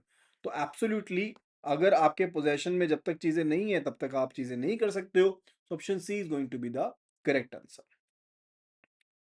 Next question it says an agent is appointed to purchase raw materials for a principal's factory. ठीक है, agent को appoint किया गया कि raw material को purchase करना है principal की फैक्ट्री के लिए। The agent, without informing the principal, buys the material from his own personal company at the prevailing market rates. The principal later discovers this, even though the transaction has not caused him any financial disadvantage. What are the principal's rights in this scenario? Principal के कोई right नहीं है क्योंकि the material supplied at the market rate and no loss was incurred. So ऐसा कुछ नहीं है। अब प्रिंसिपल का राइट जो है दैट्स बेसिकली कि उस पर अधिकार रहेगा प्रिंसिपल के पास, वो रेप्यूडिएट कर सकता है, राइट। वो सिर्फ और सिर्फ फाइनेंशियल लॉस के ऊपर बेस नहीं होता। रेपुटेशन का राइट जो होता है वो एजेंट के ब्रीच ऑफ फिड्यूशियरी ड्यूटी से रिलेटेड भी होता है, यानी कि जो कंसीलमेंट नहीं की, चीजों को छुपाया है, राइट, उसके थ्रू भी होता है कि आप ब्रीच कर सकते हैं। उसने ब्रीच किया एजेंट ने एंड उसके लिए रेपुटेट किया जा सकता है एक पर्टिकुलर एक्ट को। Option B says the principal's only right is to demand a full audit of the agent's personal company to ensure the price was fair. ये भी इनकरेक्ट है बिकॉज प्रिंसिपल के पास ज्यादा अच्छी पावर पड़ी है, ज्यादा बेटर पावर है कि वो रेपुटेट कर सकता है। ऑडिट करने की क्या जरूरत है, रेपुटेट किया जा सकता है कॉन्ट्रैक्ट को, right. Option C it says the principal may repudiate the transaction if any material fact has been dishonestly concealed irrespective of whether the dealing was disadvantageous or not। चाहे जो एक्ट था वो disadvantageous हो चाहे ना हो, लेकिन अगर कोई एजेंट डील करता है अपने खुद के अकाउंट से in the business of the agency बिना प्रिंसिपल के कंसेंट के, तो प्रिंसिपल जो है वो रेपुडिएट कर सकता है ऐसी ट्रांजैक्शन को। एंड फर्दर जो राइट है वो सिर्फ और सिर्फ मटेरियल फैक्ट की वजह से नहीं होता कि आपके वजह से आपको कोई धोखाधड़ी हुई है या नुकसान हुआ तब आएगा। अगर किसी चीज को डिसऑनेस्टली कंसील किया गया है, छुपाया गया है, तब भी आप रेपुडिएशन कर सकते हो कॉन्ट्रैक्ट का। एंड कंसीलमेंट जो की गई है एजेंट के द्वारा रिलेटेड टू ऑनरशिप की, कि उसकी एक सप्लाइंग कंपनी की ऑनरशिप है, वो एक मटेरियल फैक्ट है जो कि प्रिंसिपल को ये अधिकार देती है कि वो रेपुडिएट कर सकता है कॉन्ट्रैक्ट को, इवन दो अगर कोई लॉस नहीं भी हो तब भी उसको रेपुडिएट किया जा सकता है। सो आंसर जो रहेगा that is going to be the option C. Option C is going to be the correct answer here. Now let's move toward the question number 25। Contract of bailment से रिलेटेड है। A person graciously lends their lawn mower to a neighbor। The lender is aware that the mower has a faulty wiring that poses an extraordinary risk of electric shock, but fails to disclose this to the neighbor। The neighbor, while using the mower, suffers an injury due to this fault। What is the liability of the lender? तो lender की क्या liability है अब इस case में? अब देखो ये जो फॉल्ट था वो एक नॉन फॉल्ट था, that was a non fault जिसके बारे में ऑलरेडी एक पर्सन को पता था, यानी कि बेलर को ऑलरेडी इस चीज के बारे में पता था। ठीक है, तो उसके बारे में option 8 says bailor has no liability, कि बेलर की तो कोई लायबिलिटी नहीं। देखो बेलर की लायबिलिटी तो है, चाहे वो एक ग्रेटिशियस बेलमेंट चाहे वैसे ही उसके लिए दी है। अब बेसिकली जो कोई भी नॉन फॉल्ट है, जो डेंजरस फॉल्ट है, उसके बारे में बताना तो जरूरी है ना। तो ऑप्शन ए तो हो गया गलत, लायबिलिटी तो है। Option B the bailor is responsible for the damage arising directly from the fault because they were aware of it and failed to make the necessary disclosure. Absolutely correct. अब ये गलती तो बेलर की है तो उसी को भुगतान करना पड़ेगा। Option see the bailor is only liable if the bailee had paid a fees. ऐसा नहीं होता, जरूरी नहीं है। लाइबिलिटी जो होती है बेलर की वो स्ट्रिक्टर होती है अगर वो बेलमेंट फॉर हायर पर्पस के लिए होता, लेकिन अगर आपको एग्जिस्टिंग डिफॉल्ट है एंड आपको पता है ऑलरेडी तो डेफिनेटली तब भी लाइबिलिटी बनती है। तो option C is also not correct, right. Because मैंने आपको बताया था अगर बेलमेंट फॉर हायर हो फिर तो चाहे फॉल्ट उसको पता हो चाहे ना पता हो तो डेफिनेटली नुकसान का खमियाजा किसको भुगतना पड़ेगा? वो भुगतना पड़ेगा, बेलर को भुगतना पड़ेगा, राइट। वो तो चीज होती है। अब चलते हैं क्वेश्चन नंबर 26 पर। It's related to the contract of guarantee। A bank is considering giving a large loan to a company, ठीक है, the bank director when obtaining a personal guarantee from the surety intentionally remains silent about the fact that the company's chief financial officer has a history of embezzlement, a material circumstance of the risk. This surety, unaware of this fact, provides the guarantee. Is this a valid guarantee? अब bank जो एक basically बड़ा loan दे रही है company को, bank का जो director है, ठीक है, जब वो एक पर्सनल गारंटी ले रहा था श्योरिटी से, वो साइलेंट रहा, उसने नहीं बताया कि कंपनी का जो चीफ फाइनेंशियल ऑफिसर है उसके एक हिस्ट्री थी एम्बेजलमेंट की, तो क्या ये गारंटी वैलिड रहेगी? तो गारंटी वैलिड नहीं रहेगी, गारंटी वैलिड डेफिनेटली नहीं होगी, ये तो हमें पता चल गया, धोखाधड़ी हुई है। तो ऑप्शन बी और ए तो हो गए गलत। So either option C is correct और option D is correct. Option C क्या कह रहा है? No, any guarantee that the creditor has obtained by means of keeping silent as a material circumstance is invalid.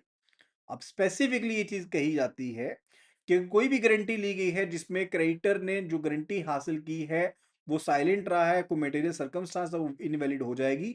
अब CFO की जो history थी इमेजरमेंट को लेकर के, वो अनडाउटली एक मटेरियल सर्कमस्टांस था किसी पर्सन की गारंटी देने के लिए, right, for the company's debt. So definitely option C is the right answer. Option D भी पढ़ लेते हैं। The guarantee is only valid if the surety can prove that the director silence was a deliberate act of misrepresentation. अब ये भी गलत है। देखो, गारंटी इनवैलिड होती है अगर साइलेंट रहा जाता है, कीपिंग साइलेंट, जो कि एक ब्रॉडर कैटेगरी है रेदर देन डेलिबरेट मिसरिप्रेजेंटेशन। अगर आप चुप रहे हो, छुपा लिया ना कुछ चीज को, तो डेफिनेटली उससे खुद ही इनवैलिड हो जाती है, गारंटी इनवैलिडेट हो जाती है। सो ऑप्शन जो डी है that's also great, that's mere case of the same, but ये जो चीज है that's a broader sense. So option C is the correct answer. Question number 27। A wealthy individual promises to pay rupees 10,000 to a charity organization, and the organization accepts the promise with gratitude. However, the charity does not promise to do anything specific in return for this donation. Later, the individual refuses to pay. Can the charity enforces this promise as a legal contract? तो क्या उसको enforce कर सकते हैं? Option A कह रहा है कि yes, because the promise was made and accepted, forming a valid agreement. वो तो एक valid agreement बन गया। देखो, ये चीज गलत है। क्यों? क्योंकि अग्रीमेंट बिना किसी कंसिडरेशन के वो कोई कॉन्ट्रैक्ट नहीं होता, वो कोई कॉन्ट्रैक्ट नहीं होता। So no consideration, we can simply be saying here we are having the no consideration, so no contract. तो वो कोई कॉन्ट्रैक्ट नहीं है, अग्री किया जिस चीजों के ऊपर। Option B, it says no because for an agreement to be enforceable contract there must be lawful consideration, meaning something in return for both the parties। तो इस केस में तो कुछ है नहीं ऐसा इन रिटर्न। तो एक की कंपोनेंट जो होता है कि अग्रीमेंट को इन्फोर्स किया जा सकता है कानून के द्वारा, वो होता है कि एक लॉफुल कंसिडरेशन होनी चाहिए दोनों पार्टीज के लिए। अब कंसिडरेशन का मतलब होता है जब आपको इन रिटर्न कुछ मिलती है, जैसे आपने पैसे दिए उसके बदले में आपको कोई चीज मिल गई, तो वो कंसिडरेशन बन जाती है। अब क्योंकि यहाँ पर कोई कंसिडरेशन थी ही नहीं, चैरिटी, बेसिकली चैरिटी की साइड से, तो प्रॉमिस जो था वो एक ग्रेटिशियस टाइप प्रॉमिस था, एंड वो कोई इन्फोर्सेबल कॉन्ट्रैक्ट नहीं बनता। So option B is absolutely correct. ठीक है जी, तो एनफोर्सेबल तो बिल्कुल भी नहीं है। क्वेश्चन नंबर 28 पर चलते हैं। A manufacturer appoints a del credere agent to sell its product in a new market. The agent secures a large order from a buyer who, before the payment is due, is declared bankrupt and is unable to pay for the goods. What is the responsibility of the Dell Credor agent in this situation? तो del credere agent जो होता है उसकी क्या responsibility रह जाएगी इस scenario में, वो हमने बतानी है। अब डेल क्रेडर की जो डेफिनेशन होती है वो भी आपको प्रॉपरली पता होना चाहिए कि डेल क्रेडर एजेंट एक्चुअल में होता क्या, क्या एजेंसी का काम होता है। अब डेल क्रेडर एजेंट वो होता है जो एक एक्स्ट्रा कमीशन के लिए, जिसको हम डेल क्रेडर कमीशन कहते हैं, वो गुड्स को बेचता है क्रेडिट के ऊपर और गारंटी करता है कि प्रिंसिपल पर्सन पेमेंट करेगा, यानी कि जिस पर्सन ने गुड्स को खरीदी है वो पेमेंट करेगा, उस चीज की गारंटी भी ले लेता है।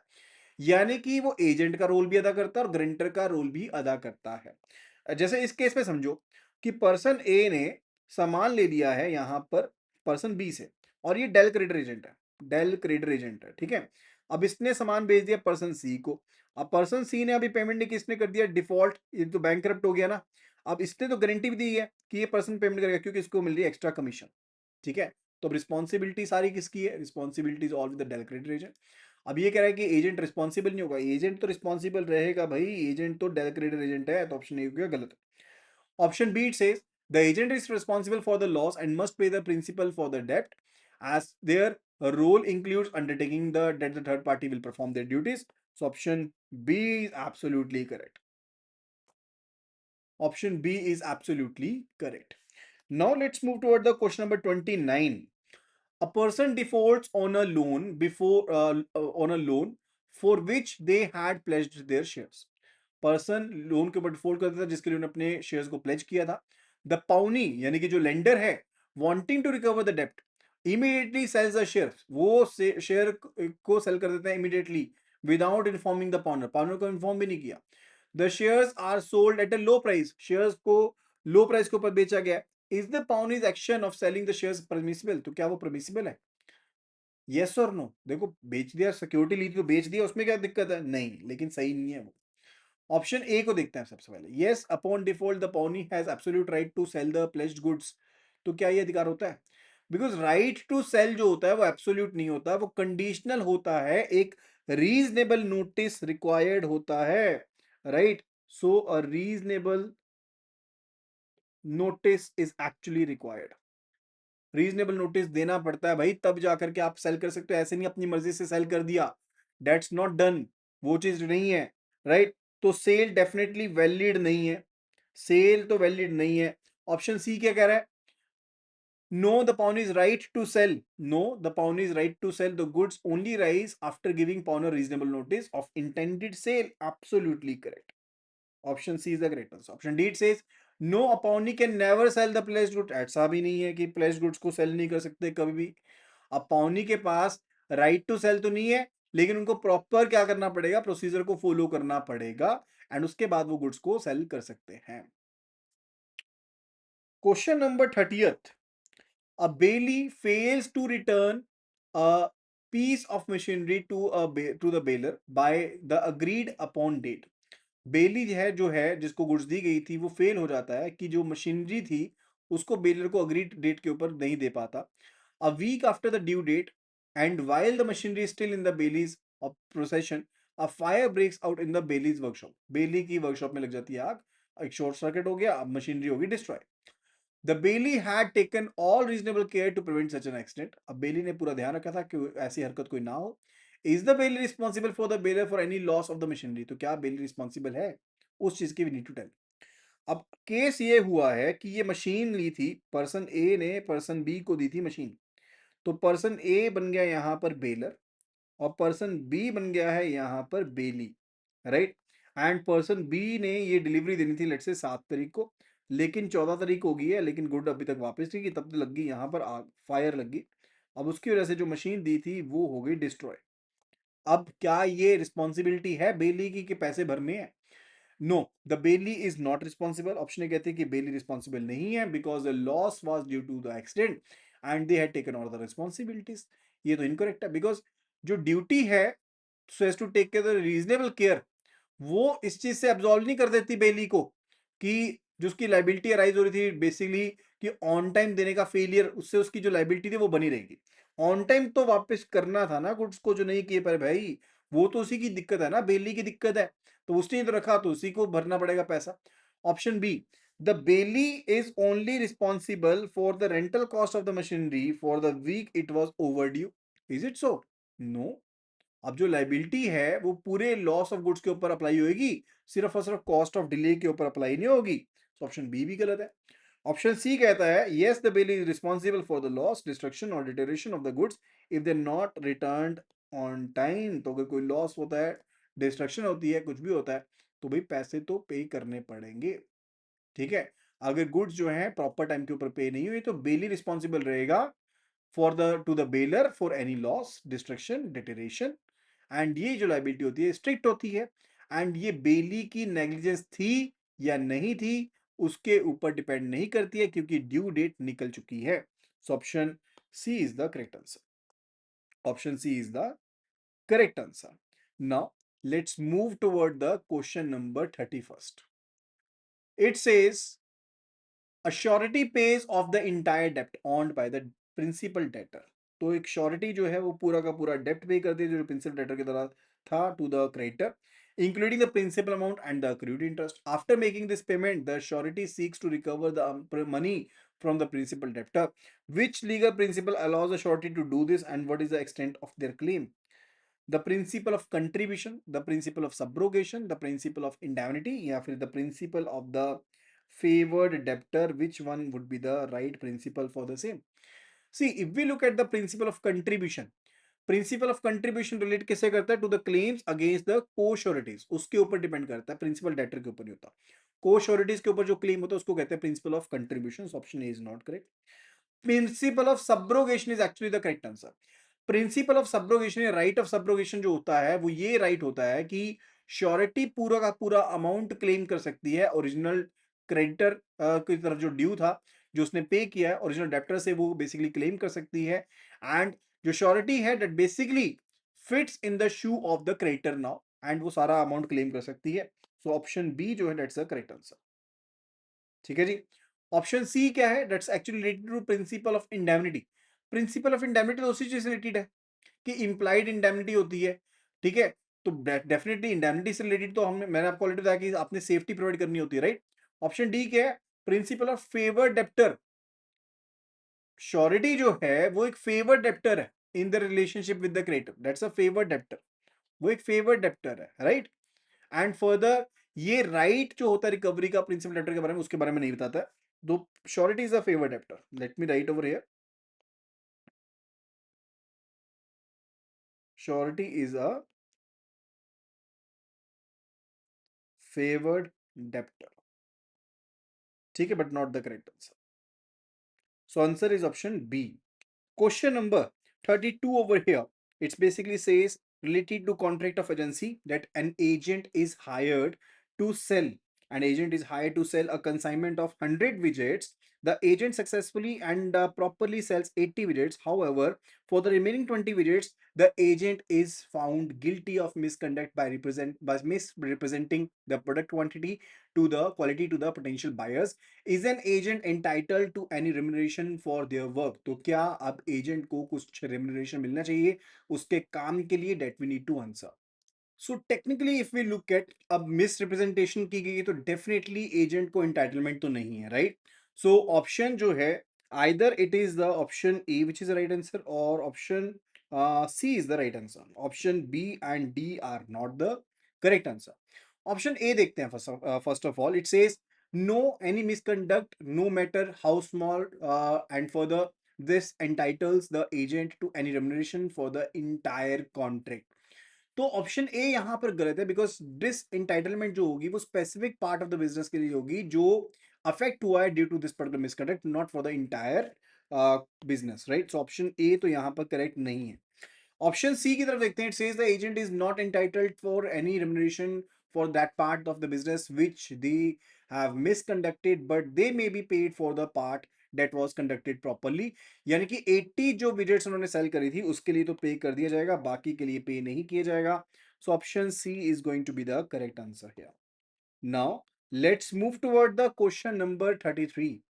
It's related to pledge. A person acquires a valuable painting from its owner by misrepresentation, making the contract for acquisition voidable. Before the original owner rescinds the contract, the person pledges the painting to a pawnee who acts in good faith and has no notice of the defective title.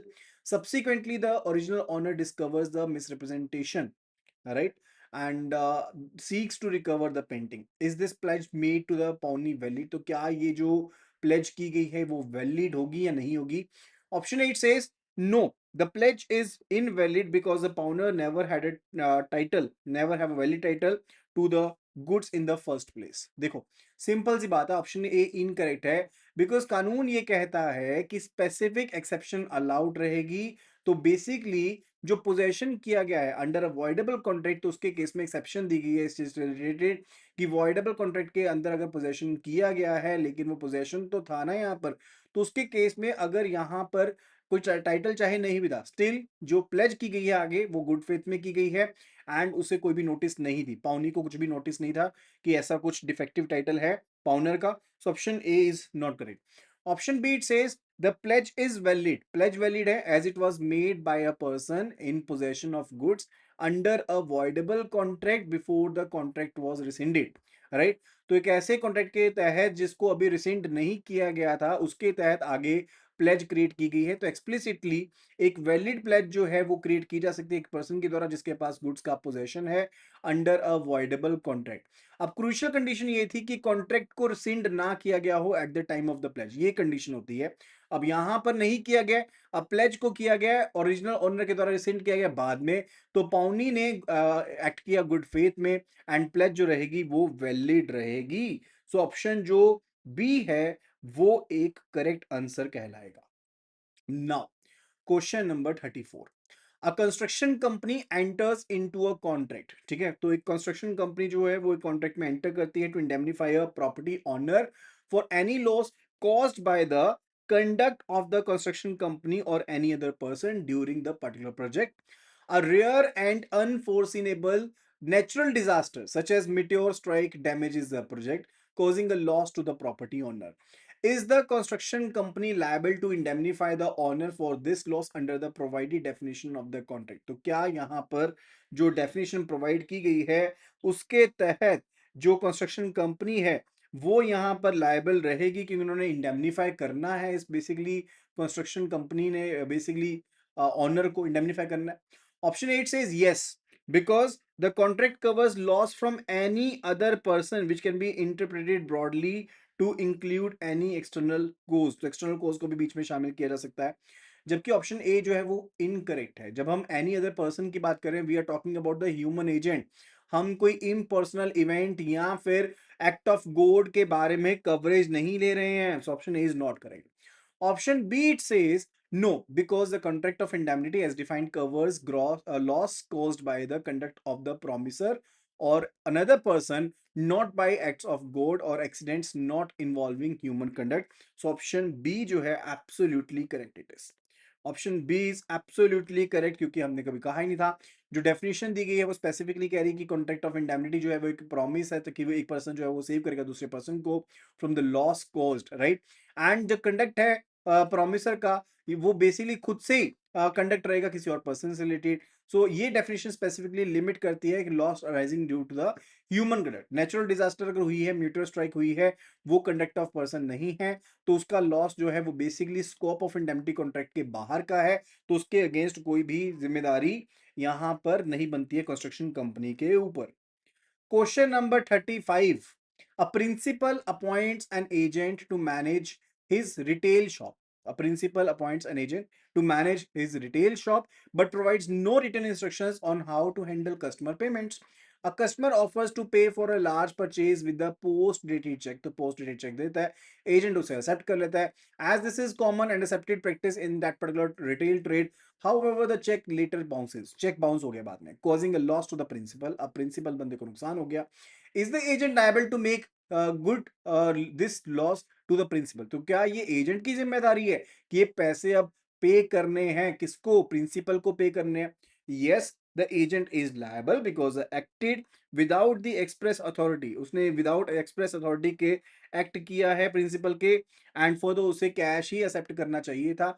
अब ये incorrect है because authority जो होती है वो implied होती है and implied authority होती है कस्टम्स के हिसाब से, राइट। सो इंप्लाइड जो अथॉरिटी होती है, let me write over here, implied authority is as per the customs, जो चीजें चल रही हैं समाज में उनके हिसाब से होती है, तो उसके अकॉर्डिंग तो बिल्कुल सही किया उसने। सो ऑप्शन ए तो करेक्ट नहीं है। Option B, no the agent is not liable, agent liable नहीं है बिकॉज उन्होंने प्रिवेलिंग जो कस्टम्स हैं बिजनेस में उस लोकेशन के ऊपर उसके हिसाब से काम काज किया है एंड कोई स्पेसिफिक डायरेक्शन थी नहीं प्रिंसिपल के द्वारा। So option B is absolutely correct, option B बिल्कुल सही है। Now let's move toward the question number 36. It says a person who is bailor who has stolen a laptop. Person है, एक baler है जिसने एक लैपटॉप चोरी किया है, वो टेक्नीशियन को दे देता है जो कि बेली है, अपग्रेड के लिए दे देता है। बेली ने गुड फेथ में एक्ट किया, उसको चोरी के बारे में कुछ नहीं पता है, वो कामकाज पूरा करता है और बेलर की इंस्ट्रक्शन को बेसिकली फॉलो करता हुआ डिलीवर कर देता है लैपटॉप को एक थर्ड पार्टी को। अब ट्रू ओनर जो है लेटर ट्रेस कर लेता है लैपटॉप को और स्यू कर देता है बेली को कि उसने रॉन्गफुल डिलीवरी की है। Is the bailee liable to the true owner, तो क्या बेली की लायबिलिटी बनती है ट्रू ओनर को लेकर के? ऑप्शन ए कहता है yes, the bailee is liable because they dealt with stolen property and the good faith जो है वो कोई डिफेंस मैकेनिज्म नहीं है। ऑप्शन ए यहां पर गलत रहेगा। क्यों? क्योंकि कानून कहता है एक स्पेसिफिक एग्जाम्पशन अवेलेबल रहेगी लाइबिलिटी से रिलेटेड फॉर द बेली जिसने गुड फेथ में एक्ट किया होगा। तो यहां पर भी बेली ने तो गुड फेथ में एक्ट किया ना, टेक्नीशियन ने तो गुड फेथ में एक्ट किया, उसको तो नहीं पता था, तो उसकी कोई रिस्पॉन्सिबिलिटी ऐसा नहीं बनती। तो ऑप्शन ए हो गया गलत। Option B it says no the bailee is not responsible to the owner, owner के लिए रिस्पॉन्सिबल नहीं है बिकॉज उन्होंने गुड्स को डिलीवर किया गुड फेथ में according to the bailor's directions specially when the bailor had no title. ठीक है, तो यहां पर बेली की तो कोई जिम्मेदारी नहीं है, तो अकॉर्डिंगली ऑप्शन जो होता है वो करेक्ट बन जाता है। Option C it says the bailee is liable, bailee liable रहेगा तो बेली लायबल नहीं है। Option D it says bailee and bailor are jointly liable, देखो जॉइंटली लायबल जैसी कोई चीज नहीं होती है, उसको एक्सप्लिसिट एक शील्ड मिलती है रिस्पॉन्सिबिलिटी को अंडर द पर्टिकुलर कंडीशंस जहां पर उसने गुड फेथ में कामकाज किया है। Further question number 37, meaning and essentials of a contract. A person who is generally of sound mind but experiences occasional periods of unsoundness of mind enters into a contract to sell his property. The contract is made during a time when he is of sound mind and fully understands the implications of the transaction. Is this contract legally valid and enforceable? तो क्या ये valid contract है? Option A it says no, कोई valid contract नहीं है। Any person who has periods of unsoundness of mind is permanently disqualified, वो permanently disqualified है। तो डिस्क्वालिफिकेशन परमानेंट नहीं होती है, वो मेंटल स्टेट के ऊपर डिपेंड करती है at the time of contracting. So option A is not correct. Option B कहता है the contract is voidable at the options of the person's family who can argue he lacks in the general capacity to contract. देखो contract voidable नहीं है इन grounds के ऊपर, ये valid contract है बिकॉज ये कॉन्ट्रैक्ट तब किया गया था जब वो साउंडनेस ऑफ माइंड के पीरियड के बीच में था। ठीक है, तो ऑप्शन बी भी यहां पर हो गया गलत। Option C it says yes the contract is valid because the key consideration is the person's state of mind at the time of the contract is made, absolutely correct। कि जिस time पर contract किया था भाई उस time पे बिल्कुल सही था, तो हम कैसे कह दें कि कॉन्ट्रैक्ट वैलिड नहीं था? Option C is absolutely the correct answer. Option D the contract is void ab initio, void ab initio कैसे मान लेंगे? ये कह रहा है कि वॉइड अब इनिशियो है because the law requires a person to be continuously sound mind to be competent to contract. देखो कानून ऐसी कोई चीज नहीं कहता है कि कंटिन्यूस साउंडनेस ऑफ माइंड चाहिए, only sound mind at the time of making the contract is required close, right? So option D भी यहां पर करेक्ट नहीं है। ठीक है, option C is the correct answer. Now after that it's related to the contract of guarantee. A surety provides a guarantee for a loan taken by the principal debtor। तो एक surety जो है वो एक गारंटी प्रोवाइड करता है for a loan taken by the principal debtor where the interest rate is fixed at 10% per annum। Later the creditor and the principal debtor mutually agree to increase the interest rate to 12% per annum। तो surety जो है वो guarantee provide करता है एक loan के लिए जो प्रिंसिपल डेटर के द्वारा लिया गया है जहां पर 10% पर एनम का इंटरेस्ट रेट फिक्स्ड है। लेटर जो ऑन जो है creditor and principal debtor mutually आपस में मिलजुल के बात कर लेते हैं कि इंटरेस्ट रेट को 12% कर देंगे, लेकिन वो श्योरिटी को इस चीज के बारे में नहीं बताते, ना ही उससे कंसेंट लेते हैं। अब जब डेप्टर ने प्रिंसिपल डेटर ने कर दिया डिफॉल्ट, तो क्या श्योरिटी लायबल रहेगा इस चीज के लिए? Option 8 says the surety is liable for the original debt amount, including the original interest rate 10%, but not the additional 2%। तो ऑप्शन ए यहां पर गलत है बिकॉज लीगल कंसिक्वेंस ये होंगे कि अब श्योरिटी को सब्सिक्वेंट लाइबिलिटी के लिए पूरा डिस्चार्ज मिल जाएगा, सिर्फ पार्शियल वन के लिए नहीं मिलेगा।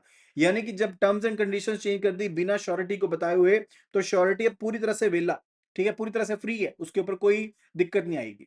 Option B says the short is fully liable, पूरे अमाउंट के लिए लायबल है, ऐसा कुछ भी नहीं है। Option C says the short is completely discharge from their liability for any transactions due taking place after the variance in terms, absolutely correct.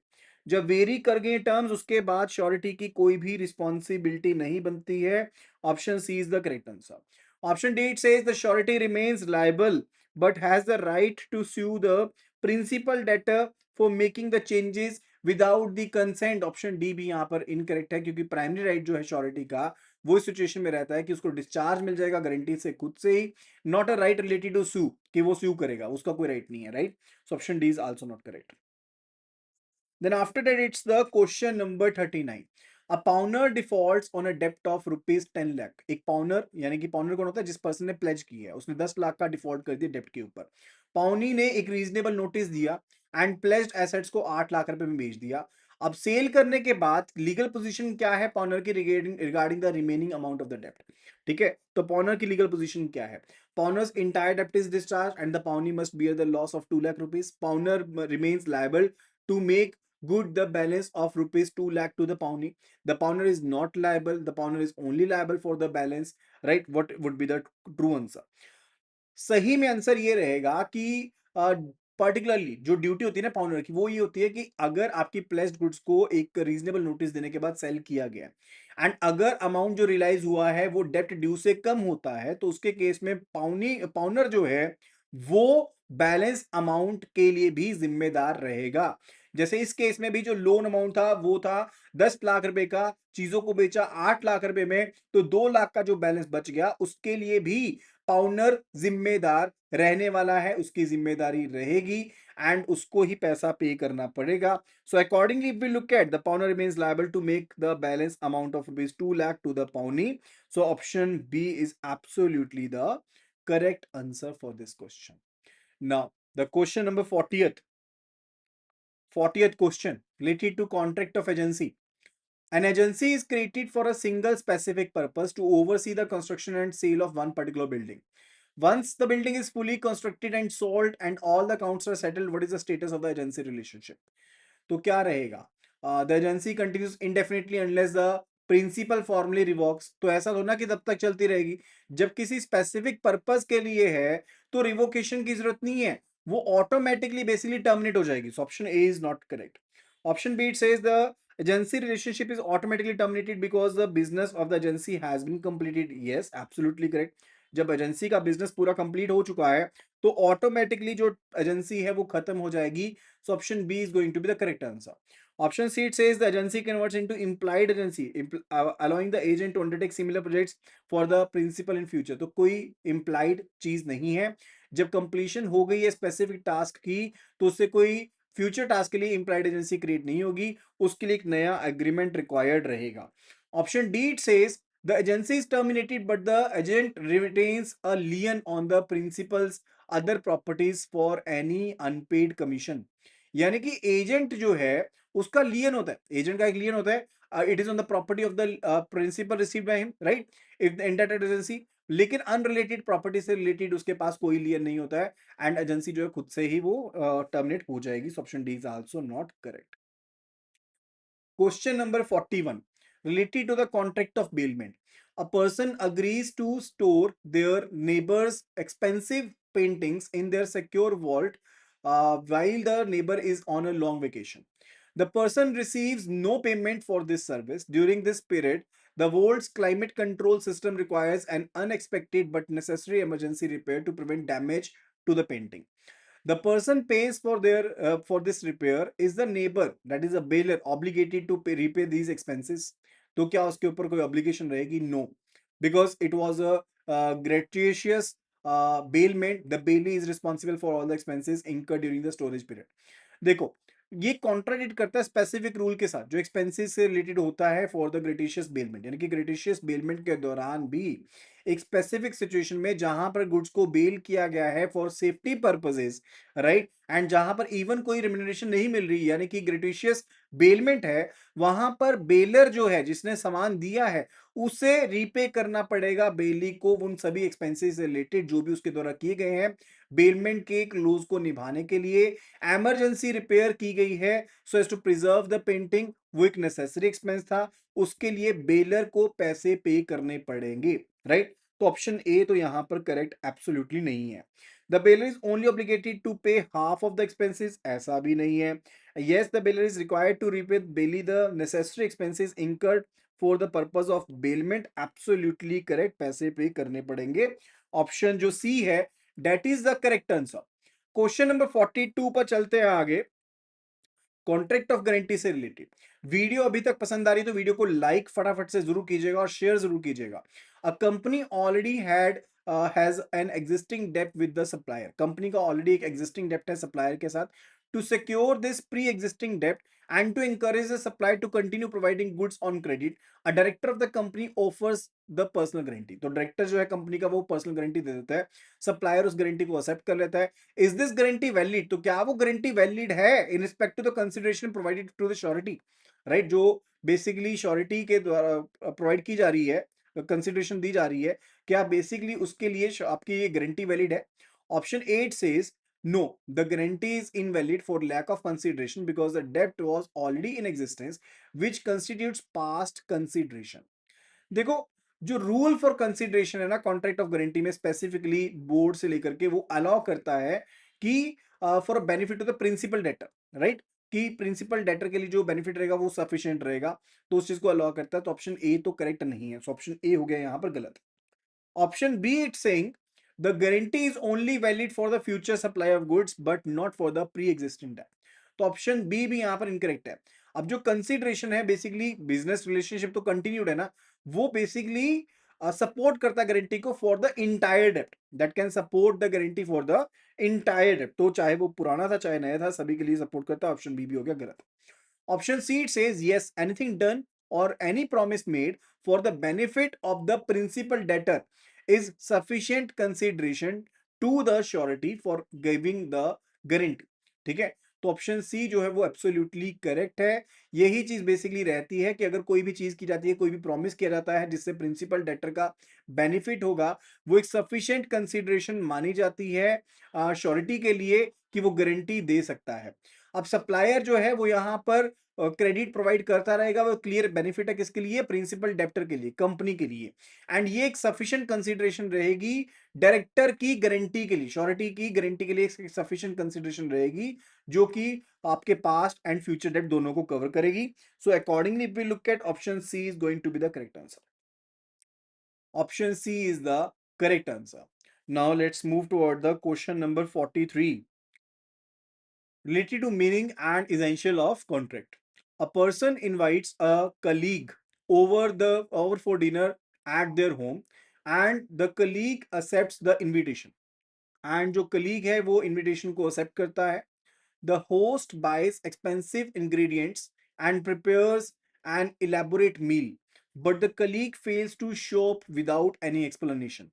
Can the host sue the colleague for the cost of ingredients based on the fact that the agreement was made and broken? क्या किया जाता है, किया जा सकता है ऐसा? Yes, because the agreement consists of proposal and an acceptance, both of which were present. तो ऑप्शन ए की तरफ देखें तो ये गलत है. क्यों? क्योंकि अग्रीमेंट खुद से अकेला कोई कॉन्ट्रैक्ट नहीं होता है, उससे लीगली एनफोर्सेबल होना चाहिए, एंड ये चीज यहां पर लीगली एनफोर्सेबल नहीं है. Option B, it says no, because the agreement was not made with the intention to be enforceable by law, which is a key requirement. तो ये की रिक्वायरमेंट होती है.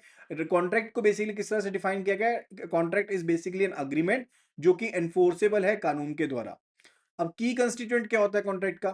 कि अग्रीमेंट जो होगा वो लीगली एनफोर्सेबल रहेगा. यानी कि सोशल या डोमेस्टिक अग्रीमेंट जो होते हैं, लाइक अगर आपने इनवाइट किया किसी को डिनर के ऊपर, उनको जनरली प्रिज्यूम किया जाता है कि उनको बेसिकली कोई लीगल रिलेशन को क्रिएट करने के लिए इंटेंशन से क्रिएट नहीं किया गया, राइट? सो वाइल अग्रीमेंट तो हुआ है लेकिन वो कॉन्ट्रैक्ट नहीं है, बिकॉज उसमें कोई लीगल इन्फोर्सेबिलिटी का कोई एलिमेंट प्रेजेंट नहीं था. सो ऑप्शन जो यहां पर है B, that is going to be the correct answer. That is going to be the correct answer. Option C क्या कह रहा है? Option C it says yes because the host suffered the financial loss. देखो financial loss तो हुआ है, right? Even अगर party को बेसिकली प्रॉमिस किया था, अग्रीमेंट बेसिकली लीगल बाइंडिंग नहीं था, तो वो कॉन्ट्रैक्ट नहीं बन सकता. ठीक है, तो option C is also not correct. And now let's move toward the question number 44 which is the contract of agency. Contract of agency, right? So option it basically says a principal gives an agent a clear written instructions to invest a sum of money only in government bonds. The agent, believing that a particular blue chip stock offers a much better and safer return, invests the money in that stock instead. The stock's value plummets, result in a significant loss. In is the agent liable to the principal for this loss? No या फिर yes? क्या answer रहेगा दोनों में case में? देखो, agent liable होगा, yes बिल्कुल होगा. क्यों लाइबल होगा? स्पेसिफिकली एजेंट को बाउंड किया जाता है कि वो कंडक्ट करेगा बिजनेस को जैसे प्रिंसिपल ने उसको बोला, डायरेक्शन दी है। इमरजेंसी के केस में वो कर सकता है, प्रिंसिपल को लॉस से बचाने के लिए डिसीजन ले सकता है, ये एक एक्सेप्शन है। लेकिन अगर एजेंट ने नॉर्मल कंडीशंस के अंदर बेसिकली काम नहीं किया है जैसे प्रिंसिपल चाहता था, तो उसके केस में अगर लॉस हुआ है तो डेफिनेटली एजेंट को उसकी भरपाई करनी पड़ेगी। एजेंट का गुड फेथ या बिलीव करना कि उसे ऐसा काम करना चाहिए था, वो टोटली इररिलेवेंट रहेगा इस पर्टिकुलर रिगार्ड में, राइट। तो ऑप्शन ए तो यहां पर बिल्कुल भी सही नहीं है। Option B, the agent is liable for the loss because they are bound to conduct the business according to the specific directions given by the principals, absolutely correct। बिल्कुल सही है, उसके हिसाब से ही काम करना था, इसलिए तो एजेंसी को हायर करते हैं। Now let's move toward the question 45 related to pledge. A merchant pledges goods stored in public warehouse to the bank. The goods are bulky and cannot be physically delivered. The merchant holds a warehouse receipt. To formalize the pledge, the warehouseman is notified and he signs the document acknowledging that he now holds the goods on behalf of the bank. What is this form of delivery called and is this a valid form of pledge? तो क्या ये valid है and कौन सा इसको कहते हैं? So it is said to be the symbolic pledge. Option A कहता है कि इसको हम कहते हैं सिंबॉलिक प्लेज है, या फिर इसको फिजिकल डिलीवरी कहते हैं, डिलीवरी बाय अटॉर्नमेंट कहते हैं, या फिर वैलिड डिलीवरी होता है। What is this? So if we talk about the option A, that's a symbolic delivery. Symbolic delivery तब होती है जब कोई कंस्ट्रक्टेड डिलीवरी होती है, राइट, जब कोई कंस्ट्रक्टेड डिलीवरी होती है। बट इस केस में कोई कंस्ट्रक्टिव डिलीवरी नहीं है, right. If we look at the option B physical delivery, तो फिजिकल डिलीवरी भी नहीं है, फिजिकल मूवमेंट नहीं हुआ है, right. And if we look at the option C, so this is what, this is the attornment. इसे क्या कहते हैं? अटॉर्नमेंट कहते हैं। ये तब होता है जब गुड्स का पोजेशन जो होता है वो किसी थर्ड पार्टी के पास है, like let's say public warehouse में है एंड पार्टी एक्नॉलेज कर देती है पाउनी को, यानी कि बैंक को बेसिकली एक्नॉलेज कर देती है कि हाँ भाई वो अब पाउनी के बिहाफ पर गुड्स को संभाले हुए हैं। तो इसे बेसिकली कंस्ट्रक्टिव कहा जाता है, not physical form of delivery कहा जाता है। कंस्ट्रक्टिव का ही टाइप है, लेकिन this is by way of attornment. So delivery किस तरह से हुई है? बाय वे ऑफ अटॉर्नमेंट से हुई है।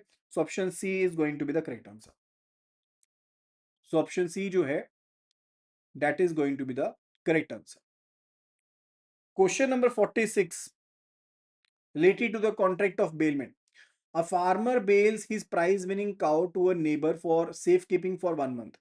During this month, the cow gives birth to a calf. At the end of the month, when the farmer comes to collect his cow, who has the legal right to the calf? किसका right है calf के ऊपर? The neighbor, that is Bailey, has the right to the calf as it was born while the cow was in his care and possession. The farmer, that is a baler, and the neighbor must share ownership of the calf. The farmer, that is a baler, is entitled to calf, is basically entitled to calf as the bailey must deliver any increase or profit, कोई भी increase अगर होता है, profit होता है, that has arisen from the goods bailed, वो भी देना पड़ता है। Option D says the neighbor, that is a bailey, has the right to keep the calf but must pay the farmer baler its market value. So which one is going to be the correct answer? देखो, if we look at the option A, that the neighbor has a right, if we talk about the that the neighbor is having the right, so that's basically incorrect, because possession जो है बेली का वो उसको कोई grant नहीं करता ownership के बारे में, यानी कि अगर कोई प्रॉपर्टी में इंक्रीज होता है तो उसके लिए वो जिम्मेदार नहीं होता है। सो ऑप्शन ए तो यहाँ पर सही नहीं है। ऑप्शन बी, अगर वो आपस में डिवाइड कर ले तो कोई स्पेसिफिक रूल नहीं है ऐसा कि इंक्रीज को वो डिवाइड करेंगे, उसके लिए भी इंटाइटलमेंट नहीं है नेबर को लेकर के। Option C, that the farmer is entitled to the calf, absolutely correct, because specifically clear rule यही रहता है कि अगर कोई कॉन्ट्रैक्ट नहीं हुआ है तो अगर बेली जो होता है उसे बेसिकली वो बाउंड रहता है कि वो बेली को, बेलर को, अगर कोई भी प्रॉफिट होगा, इंक्रीज होगा, वो वैल्यू साथ में देगा। यानी कि गुड्स बेल जो की गई थी, अगर उसमें कोई प्रॉफिट हुआ, कोई इंक्रीज हुआ, तो वो इंक्रीज प्रॉफिट भी साथ में दिया जाएगा। अब काफ जो है वो नेचुरल इंक्रीज है या प्रॉफिट है बेल्ड गुड का, राइट। तो therefore definitely it belongs to the bailor, वो बेलर को ही बिलोंग करता है। So option C is going to be the correct answer, right. Now question number 47, that's related to the contract of guarantee. A surety provides a guarantee for a loan. The principal debtor default, principal debtor ने default कर दिया, and the surety is compelled to pay the entire debt to the creditor. The surety then sues the principal debtor to recover the amount he paid. What is the legal foundation of the surety's claim against the principal debtor, even if there was no explicit contract between them for reimbursement? तो इसे क्या कहते हैं? अब देखो, surety's claim is based on the main contract between the creditor and the principal debtor. तो क्या ये चीज सही है? देखो श्योरिटी का जो राइट है ना अगेंस्ट द प्रिंसिपल डेटर, वो अराइज होता है उनके खुद के रिलेशनशिप की वजह से, जिसमें बेसिकली एक इम्प्लाइड प्रॉमिस होता है, राइट। वो डायरेक्टली लोन कॉन्ट्रैक्ट से नहीं मिलता, लेकिन एक इम्प्लाइड प्रॉमिस होता है, तो ऑप्शन ए तो सही नहीं है, राइट। तो मेन कॉन्ट्रैक्ट की वजह से नहीं है, इम्प्लाइड प्रॉमिस की वजह से है। Option B, the claim is founded on the principle that the co sureties are liable to contribute equally. देखो प्रिंसिपल अप्लाई जो होता है वो relationship between the co sureties के ऊपर तो अप्लाई होता ही है, and further not between the surety and the principal debtor, right. कि ये प्रिंसिपल जो है कि आपके को श्योरिटीज के बीच में अप्लाई होता है, right. Founded on the principle of the co sureties are liable to contribute equally. अब उसके ऊपर तो ना फाउंड किया गया, वो भी सही नहीं है, वो अलग है। Option C. In every contract of guarantee, there is implied promise by the principal debtor to indemnify the surety, which is absolutely correct. Which is absolutely correct. हर एक गारंटी के कॉन्ट्रैक्ट में एक इंप्लाइड प्रॉमिस होता है principal debtor के द्वारा कि वो श्योरिटी को इंडेमनीफाई करेगा, एंड ये जो इंप्लाइड प्रॉमिस है वो एक लीगल बेसिस बनता है श्योरिटी के राइट के ऊपर कि वो रिकवर कर सकता है प्रिंसिपल डेटर से वो अमाउंट जो उसने राइटफुल पे किया था under the guarantee contract, right. So option जो सी है that's absolutely correct. Now, it's the question number 48 related to the contract of agency. An agent successfully sells a consignment of goods for his principal. The principal owes the agent commission for this sale. Before the agent remits the sale proceed, the principal requests the agent to hand over certain unrelated business papers that the agent is holding. Can the agent refuse to hand over the papers until his commission for the sale of goods is paid? तो क्या उसको रोक सकता है या नहीं रोक सकता? No, yes, no, yes. तो कौन सा करेक्ट है? देखो सिंपल सी बात है, यस जो एजेंट है उन पेपर्स को रिफ्यूज कर सकता है जब तक उसको पैसे नहीं मिल जाते। अब क्या इसके पीछे ज्ञान है? एजेंट की लियन ये कहती है कि एजेंट गुड्स को, पेपर्स को, प्रॉपर्टी को रिटेन कर सकता है प्रिंसिपल की अंटिल, देखिए राइट कंटिन्यूड रहेगा, अंटिल उसका जो अमाउंट है वो ड्यू है to the agent for commission purposes, disbursement service purposes, right. जब तक वो पे नहीं किए जाते। एंड इसको एक जनरल लियन कहा जाता है जिसे बेसिकली अलाउ किया गया एजेंट को कि वो कोई भी प्रॉपर्टी को रिटेन कर सकता है प्रिंसिपल की, right. So accordingly if we look at either the option B is correct और the option D is correct. Option B देखते हैं। Yes the agent has the general lien, तो जनरल लियन होती है, यस जनरल लियन होती है including the commissions, disbursement, जब तक पे नहीं होती तब तक होल्ड कर सकता है। ऑप्शन बी करेक्ट है। Option D it says yes but only if agent gets a court order, तो ऐसा कुछ भी नहीं है, कोर्ट ऑर्डर की जरूरत नहीं है। Option B is the correct answer, right. So that is going to be all about this video. I hope that you must have understood the concepts and पता आपको वीडियो पसंद आई होगी। अगर वीडियो पसंद आई तो जल्दी से वीडियो को लाइक कर दीजिए और वीडियो को शेयर जरूर कीजिएगा अपने फ्रेंड्स एंड कलीग्स के साथ, and make sure so as to subscribe the channel so that you get updated whenever we upload the new videos. Free course चाहिए सी आई का तो सिंपली लिखिएगा free course C I and WhatsApp पे to the number 8360944207 and I'll be sharing all the details with you. So that will be all. Thank you so much and see you again in the next video. Happy learning.